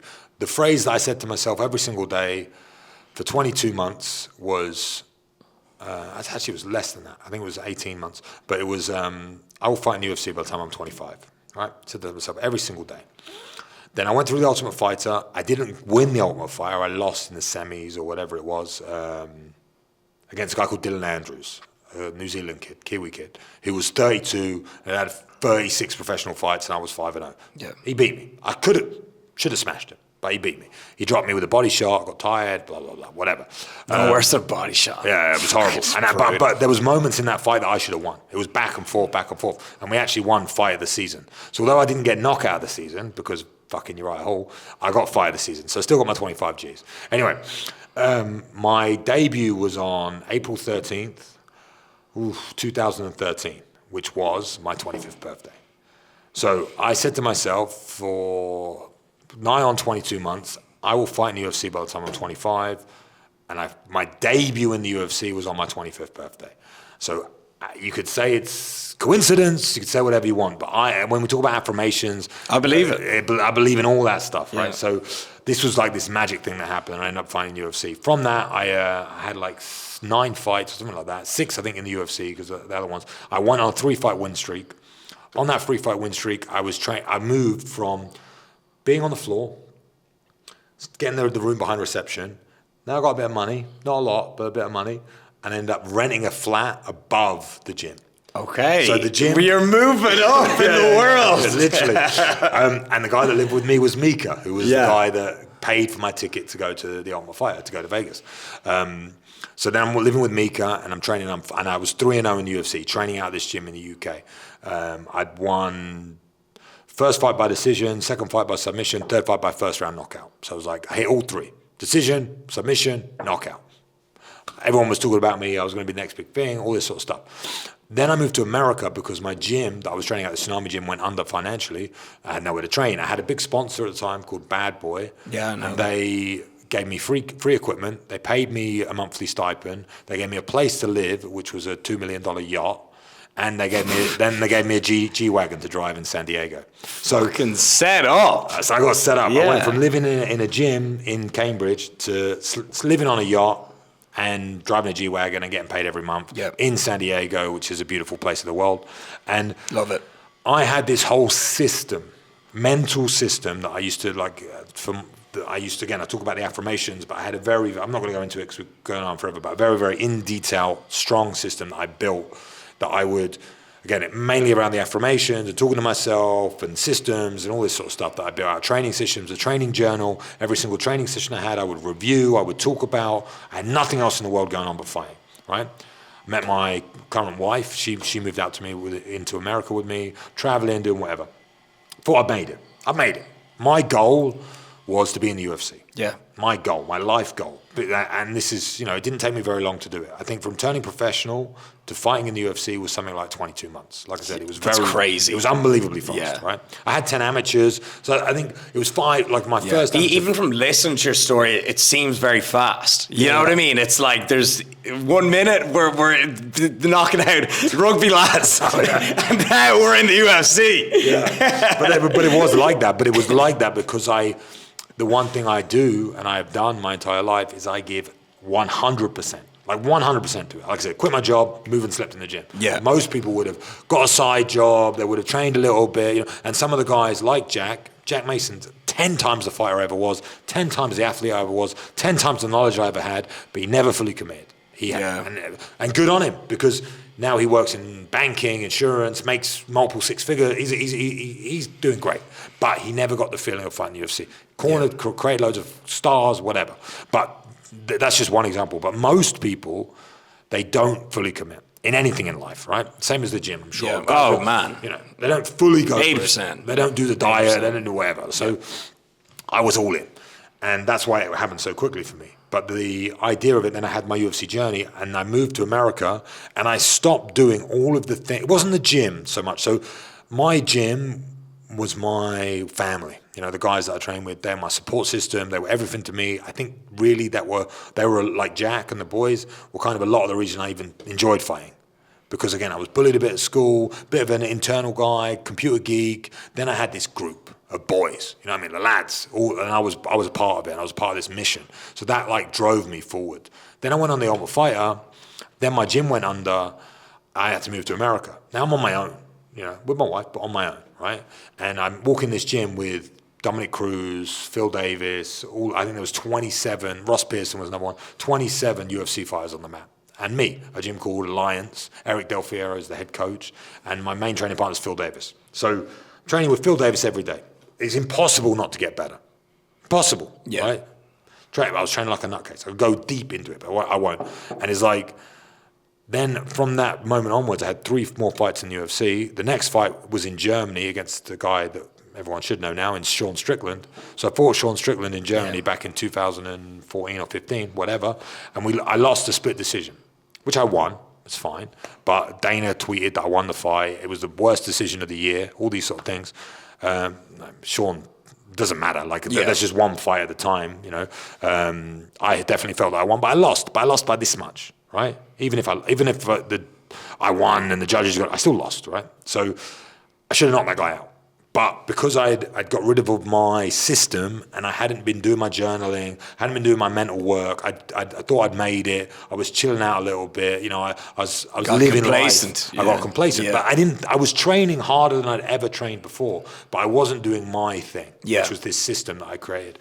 And then, so I lost split decision. Second fight, I fought a firefighter from Texas that got to the UFC. I can't remember his name. I lost a split decision. I definitely won. I won 2 rounds, lost the third round. But I lost. Split decision. Close. Like this. I'm like, so then I realized that my mentality, like the reason I was losing these fights was something to do with my mentality, or it wasn't my training, but it was my training, because I believe solidly now you should always train with someone better than you and someone worse than you. So I was training with the better people, but I never had anyone worse than me to train with. Because when you train with the worst guy, you can develop, you practice your skills, you build confidence, you get better. When you train with the A-team player, the Phil Davis, I got smashed. Yeah. He's a weight class above me. He was number 4 in the world, whatever it was. He just smashed me every session. I learned so much from him, so much. But mentally, I was just leaving like, and then every set I was coming to say, I got sparring with Phil. Like, it's great. You know, like I became, again, turning up to every session. I became extremely tough. The whole PEDs conversation, I'm not saying Phil's on PEDs, because I don't believe he is, but it's like, I was not doing any of those things. And I went, because I was a bit naive, I went to every single session, didn't miss a session. Whereas these guys had setups, they had different coaches. They wouldn't go, like I was at every group session, they wouldn't go to everyone because they were a bit more advanced and they knew that rest was important. And I was beating my body up every single day. Yeah. And because I'm tough, I would just show up. And it's like my biggest benefit and my biggest curse. Right? Yeah, so kind of drove yourself into the ground. Yeah, so I was driving myself into the ground, training negatively, and not doing my mental system that got me where I was in the first place, and didn't have my support network. So I lost a split decision. Third fight, I was going to fight actually a member of the Ultimate Fighter called Clint Hester. We're like friends, but we were going to fight, and he got injured or whatever it was, so he dropped out. And there was a fight with a guy called Mark Munoz, who was in the Philippines, and I was like, I want that fight, because if I beat Mark Munoz, everyone knows him. I'll be a name. Yep. I also, at that time, I was doing a lot of TV work, and I got offered a position, well, they say offered, but like a trial to work for Fox Sports, which had been like on the desk talking about fighting or that sort of stuff, because I was quite good at that. And they were like, if you beat Mark Munoz, you'll get a trial, because you need to be established, blah, blah, blah. So on this last fight against Mark, if I'd have beat him, I would have got a trial at Fox, and if I'd have got that trial, that's like big money, like big TV money. Yeah. I would have been established, blah, blah, blah. But I lost that fight as well. So after I lost that, my visa was coming to an end anyway around that time, and the UFC would give me a visa if I was part of the UFC. I got cut from the UFC, and I moved back to Liverpool of all places, or the Wirral, if people know England very well. And I lived with my wife's family. So I went from sleeping on the floor, sleeping above the gym, sleeping on a $2 million yacht in San Diego, driving a G-Wagon, to then sleeping in my wife's family house. Fuck. And I spent money, bro. All these. I was waiting for that bit. Yeah. So I did all right in the UFC. Yeah. I made a bit of money, but I spent. Like living in San Diego, and the mentality of a fighter is every 3 months, every 4 months, I'm going to fight again. I'm going to make another 50 G's or whatever. You think it's never going to end? Yeah, I think it's never going to end. Like every fighter on the planet. So I spent all my money, and then I had to spend a lot on camps as well. So I spent a lot of my money, and I come back to Liverpool, and I'm asleep in my. I remember waking up in my wife's family house. Like we had a wedding coming up, so I was getting married, and I couldn't afford to pay for it. Yeah. So I think at the time for finding you at this level, I was on like 20 and 20 or 18 and 18. So if I won, I got 40 grand. If I lost, I got 20 grand, something like that, right? Plus sponsors, plus all the other bits that aren't included, but just for showing up, right? And I obviously got paid 20, and then it was like. I got cut because I lost. Yeah. And I had a great relationship with the UFC, great relationship with Dana, with Sean, with Joe, with everyone. You know, Joe's emailed us to me when he said they were coming. They were like sad that I was leaving and all this crap. So I was quite well established in the company because I used to do a lot of the like, you'd go, they'd have other fighters at the events that would interact with the fans. I can't remember what they used to call it, but I did like 10 of those. So I'd fly all over the world, be part of the UFC bandwagon. I knew the marketing team well. Like I was involved. And I remember waking up for some reason. It was like 5 o'clock in the morning in Liverpool, and I woke up, and I'm like thinking, how the fuck am I going to pay for this wedding? I think I owed like 16K or 15K. Yeah, man, weddings are expensive. We're trying to organize ours. We just got a quote off, Finca conception. Yeah, they're like 12K for the day. I'm like, what, for a few hours? Yeah, of course. I got married on a Wednesday. That's a tip. Yeah, I got married on a Wednesday because then everything's a bit cheaper. If you do a Friday night, I know. And if you go, so we got like 3 quotes like May, June, and September and October. I'm like, might have it in October. It's better time of year, anyways. It's perfect here. But yeah, so all those things were lining up, and I was feeling this pressure, and I just get an email. I remember an email from the UFC, and they said, thanks for the service, all that sort of stuff, and they sent me my win bonus from the last fight, even though I didn't win. So it was like, that paid for the wedding. Okay. So I was in bed, I was in bed stressed, woke up like, how am I going to pay for the rest of this wedding? And I get this email. Bing. Man, it was like that's weird. good universe. That's the universe giving you just a leg up. But even that, that covered the wedding, but we were done, broke, So amazing wedding, incredible time. And then my mum moved out here. So I decided to come visit my mum. So after the wedding, we were going to have like a honeymoon or whatever here, but we had no money, so we had to. You'll get it when you have your wedding. Hopefully, you get a little bit of dough from everyone. Give you 100 quid or whatever. So to cover because you're paying for everyone's meals, all that sort of stuff. So I remember the next day, like waking up and like opening all the cards and and that was like the amount of money we had to our name, just from wedding gifts. So it's like I don't know how to. I haven't worked a job in whatever, so I carried on fighting. That's not why I carried on fighting for the money, but this is just so you understand the financial situation I was in. I then fought for a show called Venator in Italy. I moved out to Spain, moved out here because of my mum. I lived with my mum for a little while, found a gym out here, started training, and I fought for Venator, and I became the middleweight champion there, and I beat a couple of Italian guys, made a bit of good money, and I got back on the road a little bit. And then it got to the point where I'd had 5 fights outside the UFC, and and I won all of them, and the UFC contacted me, and they were like, we want you to come back. What? Yeah. I didn't know this. No one knows it. So they were like, offered me a return against, because I was asking for it, you know what I mean? And they offered me, I can't remember who it was against or where it was or anything like that. I'll probably find the email. And at the same time, there was a show called ACA, Absolute Champion, or ACB, Absolute Championship Burkout, who I used to work for as a commentator.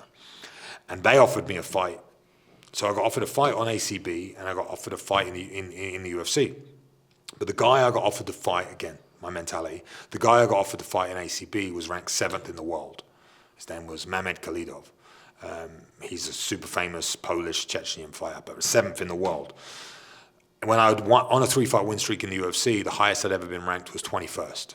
Right? So if I'd have gone to the UFC, this is, again, how you got to kind of understand it, because it sounds retarded that I turned down the UFC and I took the ACB option. But if you join the UFC, everyone in the UFC is elite. Yeah, They're the best of the best of the best. It's such a high so standard. hard, right?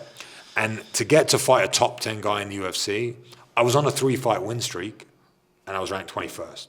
So I would probably have to win another 2 fights to get to the top 10, right? So that's 5 fights against killers. Yeah. I would have to win. So this is how I did the maths in my mind. I was like, I've got to win 5 fights in the UFC to then get to the top 10. Or I could beat Mehmet Khalidov, and I could go back to the UFC as a top 10 in the world guy. That was my mentality. I was like, okay, so I'm going to fuck Khalidov up, and then I'll go back to the UFC. So I fought Khalidov for pennies on a dollar. I can't even remember how much I got paid, but it wasn't a lot of money. Agreed to fight, trained like an absolute animal for 3 months. Like harder than I'd ever trained, ever. Like it was by far the biggest moment of my fighting career. Big. So fighting Mark Munoz in the Philippines was big. All the UFC fights were big. So my debut in the UFC was big. They're all big moments, right? My pro debut is big. They're all big. But this one, for me, it was like a guy that I'd been watching and all that sort of stuff. And I knew I could beat him. I was like, I just know. I can sense it. This guy's amazing at leg locks, amazing at guillotines, and has got knockout power. He's a dangerous motherfucker. He's Chechnyan. Everyone knows him. You just don't Rough nation. Yeah. But I thought he's like coming to the end of his career, all these sort of things. And I just knew, like, for me, I'm built to beat this guy. Yeah. Right? Trained like a madman. Went into the fight, started the fight really, really well, established my jab, got knocked out. 21 seconds. So I built it up, I didn't build up enough. So this fight was in Manchester Arena. All of my family were there, all my friends were there. I haven't fought in the UK for 3 years or something like that. It was like, built up. If I win this fight, I'm going to be, again, the next big thing, all that crap. Sold 200 tickets or whatever it was. A lot of tickets, a lot of people there for me, all that sort of stuff. 21 seconds, knocked out. And that was it. So I was like, how did that feel? Like when you woke up, like what was that? So I remember I thought that I got touched and it was over. Yeah, so that's what it felt like for you. I just got switched off. First time I've ever been knocked out in my life as well as another thing. So got switched off, boom. And then I watched the fight back, and I get hit with the right hand, and I'm still standing. And I get hit again, and I get hit again. And just the lights are on, but no one's on. Yeah, and then I go down, and I get hit again, and I get hit again, and I get hit again. So I was actually still there. Well, not there, but still there. But in my mind, he hit me with one shot, and I got unconscious. Oh my God. And I woke up, and he was walking away from me, like hands in the air, whatever. And I was like, Remember, I went back into changing rooms, burst out into tears with my coach, all that sort of stuff. And then my wife came, and I remember posting a picture in the back of a taxi with my wife and my wife's friend, both fairly attractive, just saying, like, life's not that bad. Yeah. Or something like that. Being funny. Yeah. I wasn't. I was devastated. Yeah. Like, absolutely broken. And a part of my heart, like, died, I think, on that day. So it's like, I carried on fighting for, I think I had another 11 fights or something like that, because it was all I knew. Like I didn't know how to do anything else apart from competing in mixed martial arts. So I just kept moving forward. That was my mentality. Keep moving forward. Then I won a couple, lost one, won a couple, but I wasn't. Your invested. heart wasn't in it. Wasn't training the same. By this time I opened the gym. I had different things going. I was out. I should have just retired. At this moment in time when I lost, I should have given up, but you got to pay the bills. If you're getting paid 20, 30, 40, 50 grand, you just got to take the paydays when they come. I carried on fighting in Russia for ACB, became ACA. I had like 10 or 11 fights. I fought all over the world. I fought in Australia. I fought in Kazakhstan. I fought in Dubai. I fought everywhere. And then I was fighting in Kazakhstan, my last fight, which is about 3 years ago in December, probably 3 years ago, in a couple of weeks, was my last fight. And I fought some guy called I can't even say his name, Berdiev or whatever it was. And I'd moved up to light heavyweight. So I spoke about my transition from middleweight to light heavyweight earlier, but I moved up to light heavyweight because I wasn't involved as much. I wasn't cutting weight as much. I didn't want to do the 12 kilo weight cuts. Yeah. I didn't want to stay dedicated and not drink. And I was teetotal during there was loads of stuff. So my whole life had changed. And I fought this guy, and I had a kid by this time as well. So I had my first daughter. And I traveled to Manchester with my coach, Carl Prince, to train for this fight. I was there 6 weeks or 8 weeks, staying in his house, trained. But I was just, what I say now is like, if you don't have intention in your sessions, you can be there, but if you don't have intention, like you're not there switched on the room for a reason, because of I was just showing up to the sessions, doing it. I was good. I was talented. I was beating people. I was enjoying it, but I wasn't like, I'm going to this session to improve this. Yeah. I'm doing it. And then afterwards, because like I said, I had a journal, I'd write down afterwards, like, this was good, this was bad, this was bad. You know, I wasn't doing any of that. I was just showing up, monotonous, kind of just doing it, whatever. Flew out to Kazakhstan, fought this guy. He knocked me out of a left hook. My hand was up, but he like touched my chin, like scraped it. Yeah. Like, it was on the button, but whatever. And I was out. Yeah. Fuck. Sweet chin music. Yeah. And then I was like, after that fight, before that fight even happened, I remember saying to Carl, like, when I lose, I think I'm done. Yeah. Because I had a 3-fight series with a Polish fighter as well. And I got to the point where if I won the fight, I was like, it's not Mamet Khalidov. That was always my, like, well, who cares? Who cares about this guy? Carlos or no, beat a guy called Max Nunes, who's a great fighter, Swedish kid, known him forever. I beat him in the first round, knockout. No one cares. Yeah. No, it meant nothing to me. So I got to the stage where beating these people meant nothing, and then when I lost, it meant nothing. You just clocked out. Yeah, okay, sweet, take the paycheck, go. So I realized that probably a couple fights before this one, and this fight, I even said to Carl, I'm just doing it for the money. I need the money, I'm just doing it for the money. So did it for the money, lost, and I was like, that's it, I'm never doing that again. Once that had happened, and I realized I was doing it to like before that I believed I was doing it because I wanted to be the best fighter in the world. Now I'm doing it to get paid. I don't want to get paid, but there's better ways to get paid, you know what I mean? And I decided there and then to stop. And when I came back from that Kazakhstan trip, I haven't trained since. It's been 3 years. Fuck. I've not trained consecutively for 2 days in a mixed martial arts gym, a jiu-jitsu gym, a boxing gym, any martial art. I've not trained consistently for 2 days. So I was depressed is the wrong word, because I definitely wasn't depressed, but I think when your adrenaline and your testosterone and you're in incredible shape and you're competing in front of 20,000 people and people are screaming at you and your dopamine levels are like shot. It's like extreme stimulation. Yeah, so someone described it to me, especially in the UFC days. I mean, ACA, all of it was good, but the stimulation was here.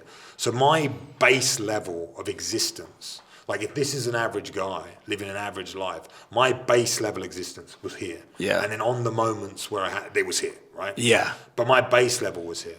Then when I decided to stop training, stop think about all the endorphins, all that so my base level existence was probably just a normal person. But to me, it was like I was in the floor. Yeah. Right? So I don't call it depressed because I don't believe like so much in depression in that way, but I was just low. My energy was low, my sex drive was low, everything was low. I was just like, kind of what's the point? Didn't know how to make, I had a gym, so the gym made a bit of an income. Yeah. I was commentating, so commentary made me a bit of an income. Like I had money coming in, but I had no purpose. Yeah. My purpose was to become the best fighter I can be on the planet. That was taken away. I had a kid, obviously, that's purpose. I have a family, that's purpose, but it's not the same as this intense burning desire to become something. Exactly. And so how did you find your new purpose? Well, it kind of found me, which is, again, I don't believe in like being lucky. I believe that relationships are built, and I think, I don't want to say that I was lucky, but I'd met so many people in my past, and everyone that I've interacted since, like I'm a bit of a dick. Let me put it this way. I'm trying to explain myself there. I can be a bit of a dick. I can be and it's never ever with any bad intention. I am just so focused on this one thing, I don't care about anything else. So if I meet you and if you can't make me a better fighter, I couldn't care less who you are. Nice to meet you, see you later, right? That was my whole life. Tunnel vision. Tunnel vision. Yeah. For my whole life. 15 years, tunnel vision. So I never, and I'm a sort of guy that if you think you're right and I'm wrong, you're definitely wrong and I'm definitely right. Like I always believe like that. So I can rub people up the wrong way a lot. I have a lot of instances with it. But most of the people that I come across in my life remember me and remember good things about me. And the basic story about it, the photographer at the UFC, an old guy, I don't know his name off the top of my head, really nice guy. I hadn't seen him in 10 years. because I'd not been part of the UFC, and I cornered Lerone Murphy, one of the fighters that I know, and I was cornering him, and he goes, "Hey Luke, how are you?" Da, da, da, da, da, da. And I was like, how does this guy remember my name and who I am? And he's taking pictures of thousands of people. And people like Dana White is a good example. Like, me and Dana had a good relationship, chatted to him, whatever, but I still talk to him to this day. Wow. Like, I love Dana White. Yeah, he's the man. Yeah, he's the man. But it's, and Chael. Yeah. Anyone I make a connection with, for some reason, whatever that reason is, I believe it's because I live my life like heart on sleeve. I'm an upfront person. I never fucking do what that cunt did to me on Tibia. I never do anything like that. I'm never that guy that worms in and out. I might lose interest in people and move forward. Like, I'm not saying I'm the perfect guy and I keep in contact with them. None of that. I'm the opposite. Like, I don't have many friends because I'm always looking for the next thing. But people that recognize that and are kind of similar to that, they kind of vibe with me. Yeah. You know? So that leads me to, like, I was down, I was low, I was living in Marbella. I had a few, again, I tried to start a few businesses. I was doing a few things. I had an athlete management company, I had an events company, I had a gym. I was doing personal training. Like, I was doing okay. Commentating, you know, I'm not like doing a few bits. I never like sat around and did nothing, but I've always been a hustler. And then a friend of mine that we all kind of know now, in Andrew Tate, was in Marbella, and he hit me up. And he was like, "Oh, for some reason, I don't even know how, but we were texting each other. I fought Andrew years ago, and we used to be training partners." Who won? He won. He won. He was my second amateur loss that I described. So, but yeah, so I came across him, and he's the one who like sat me down, and we had like a 3-hour like deep. It was at a pool club, Mowgli, if you know Mowgli. Yeah, it's just down the road. Yeah, it's right there. Right? Yeah. So at Mowgli, I show up, and he's on some supercar rally with his brother and a load of ballers, rappers, and all this sort of stuff. And I kind of broke down to him, to be honest, in a way. Like, I just kind of like said, like, "I'll, you know," and he goes, "Bro," and he just took me through all of the things I've done in my life and how I've gained experience from it and all these things. And we'd known each other 10 years or whatever at this time. Yeah. And he was like, "You'll be fine. You just got to do X, Y, and Z," and blah, blah, blah. And then from that conversation, he wasn't anyone like he is now. Now no one knew who he was at this point. He was making money, but no one knew who he was. And he was like, "You'll be fine, blah, blah, blah." And then I kind of lent on him as a bit of a resource, you know, whenever I was, you know, whatever. And he did this, what do you call it? Like a live or a webinar. He did a webinar on money. And he said, like, what money is. And it was really interesting. And I watched it along with maybe 10,000 other people, and they all paid him for it. Yeah. And I was like, and then I texted him afterwards because he mentioned crypto. Yeah. And I was like, I want to get, that sounds good. I want to go into that kind of thing. So I texted him, he goes, I don't know nothing, he knows about it, but he goes, the guy to talk to about this is my cousin. So I message his cousin, and we go back and forth. And he makes me join a group, like a crypto group. So I join this crypto group, and I get deep again. Obsessive personality. My whole life gets taken over by crypto. Turn a crypto nerd. I become a proper crypto nerd. And I had a little bit of money from fighting. I turned a little bit of money into quite a lot of money. Then it becomes a little bit of money. Then it becomes quite a lot of money. Then it becomes a little bit of money. Then it becomes quite a lot of money. And then I kind of cashed out an okay spot. Yeah. And from joining that little crypto group, I become part of this thing that Andrew started, which is called the War Room. Yeah. And I start meeting all these people that are like financially well off, you know, doing well in finance, but they've got no like they don't have any, like I said, purpose. So they've got money. Maybe there's some IT nerd or some crypto nerd or some guy that has a fulfillment company or some guy that sharpens pencils, but they got money, you know, some timber guy, whatever. And I meet hundreds of these multi-millionaires, and I'm meeting them, I'm talking to them, and I'm just like, if this guy has got money, you know, not that, but, and they've always had this mentality, like, how have I not got any money? Yeah. Like, you know, I've done all these amazing things and lived this amazing life and got all these stories and blah, blah, blah. So that kind of it. And then I started speaking to, there's a specific guy that actually lives here. It's called Daniel Kelly.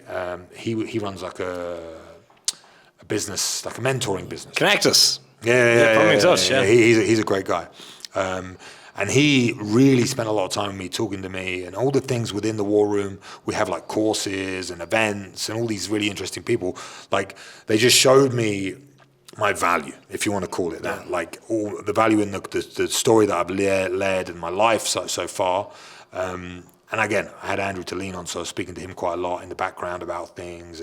And he's been through the same thing as me. This is what people don't get, because he was a world champion kickboxer he had 84 fights. I only had 40, so he was more. But kickboxing and MMA fights take a bit longer to prepare for. Kickboxing, you could have one every week, but you could fight a lot more regularly. So yeah, he had 84, but he did the same. When he gave up, his new addiction, because they're all just addictions that we're all trying to fill, is making money. And that became mine in a way. But then mine became on the what's the word? Outside of that, I can't think of what the phrase is. Like, because of that, it became like helping people. Yeah. Because I started working with entrepreneurs that make like multiple 6 figures or 7 figures and talking to them about their lives. And I started helping them not become happier, because it sounds a bit, but become more well-rounded. Yes. Probably a better way to talk about it. Because you'd have some crypto nerd that's made a load of money, but can't talk to women. Exactly. Shy. Yeah. Skinny, whatever, you know, like, and you just talk to him and you realize, you go through, you reflect about all of the bad parts of his life. And it's just like, and again, so what happened was from doing this, the process that I used to build myself from sleeping on the floor to fighting in the UFC, I've reinstalled into my life. So I started building affirmations, doing goal setting, doing all these things that I've been doing, but the target became different.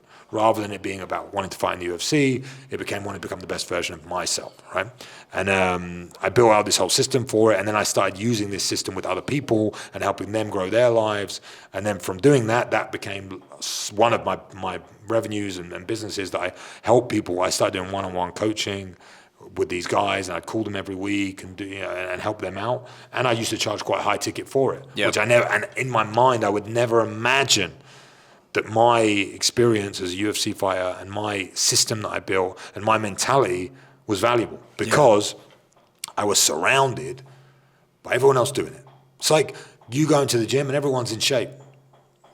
It's easy to get in shape. Why can't these? But then when you sit with an average guy and you talk to them for 5 minutes, you're like, bro, you need help. Yeah, exactly. Yeah, you're ahead of the 80%. Yeah, so it's like you don't. I never saw that, and that's what Andrew saw in me, and that's what he highlighted to me. He's like, bro, trust me. And then from meeting all these guys, I made some really great friendship groups and networked through it, and they were all saying the same thing, and they were encouraging me to do something. And then from that, I'm again workaholic. Addicted to everything, so I just started pushing myself in every different sphere, learning different things about sales and marketing and et cetera. And then all the other little businesses that I had, they improved because of it. And my management company and my events company, and they all started growing. And now all of those things I kind of get put to one side. And yeah, so that's kind of what gave me purpose again, and my purpose became like teaching others the things that I've learned, and also helping Andrew. Like where I feel. So you work closely with Andrew, yeah? Yeah. I mean, when's he coming to Marbella? When they let him, bro. Yeah. He would come every year before. He was. I know. Yeah, I've seen pictures of him there. So he was here the year before. Like he got arrested in December. That year he was here. Yeah. Summer. So it's he loves Europe. He loves traveling around Europe. Yeah. But I work closely. I don't talk about it. Like I talk about the war room. I don't talk about my role so much sometimes, but I'm working very, very more and more with him as well, because I'm fortunate enough to even go to Romania and see him every now and then. Yeah. You were there recently, I think? I was there a couple of weeks ago. I'm actually going in a couple of weeks. Yeah. And just what people don't understand about this guy and everything is like, I'm so fortunate to be around the energy of this person, because there's no one that pushes you harder. Like, I go there for 4 days and I leave like more motivated than I've ever been in my entire life. Physically, mentally, financially, everything. I'm just like, bro, like, because his whole world is about that. It's about like leveling up. And him and his brother Tristan, that's all they do to each other all day long is push each other. And then it's funny, like that's why I try and go there as much as possible. I just go there for a recharge. Yes, like an energy recharge. I go there and I try and suck all the energy and leave. You know, they know that. Yeah, but that's a good thing. Yeah. And they've got to the point now where all they want to do is help people. And what's going on with them is disgraceful, but it's part of life. So it's so funny how like everyone I've talked to that has met Andrew or is close friends with him. They always say the best things ever, and it's crazy how the media has just painted the polar opposite. I mean, they've got an agenda.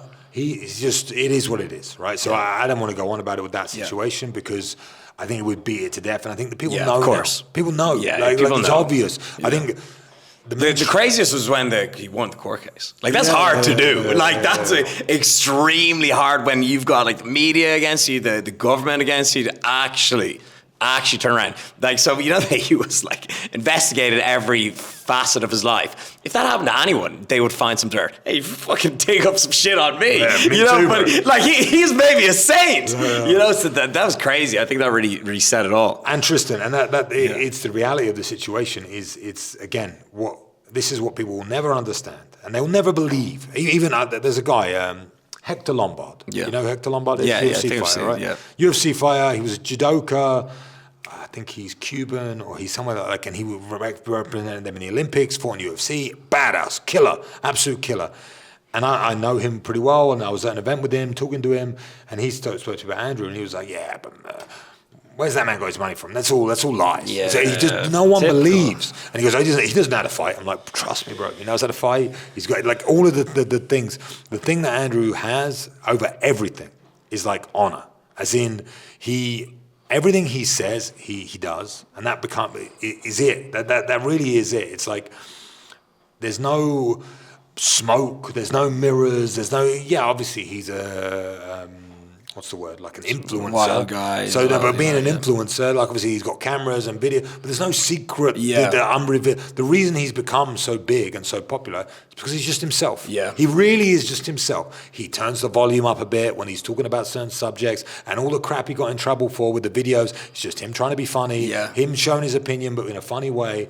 But as a person, he just is that guy. He just is motivating, hardworking, too hardworking. Like, this is what... Like, some people can't understand it, you know. But I just mean for him, it's like, for his health and for as his friend, like I say to him, bro, you just need to like training. Maybe last month or... take this one. He broke my rib, so I can say about it. We spar, like, and he broke my rib. I come back, we spar, and he tore his tendon in his elbow. But he next day he's training. Like he doesn't stop, and I'm like, bro. And again, he doesn't do any PEDs. I said to him about taking TRT, or not TRT, but yeah, whatever they're called. Yeah. That genre of medicine. It's not even PEDs. Peptides. Peptides. Taking peptides. Yeah. Like, no, don't want to touch recovery. it. Yeah. Doesn't believe in any of that sort of stuff. He's like, you know, he believes in old school, hard, and I'm like. You got limitless money. You could buy whatever but he's not into any of that stuff. So he suffered with a broken tendon all the way, like black arm, you know, like going through.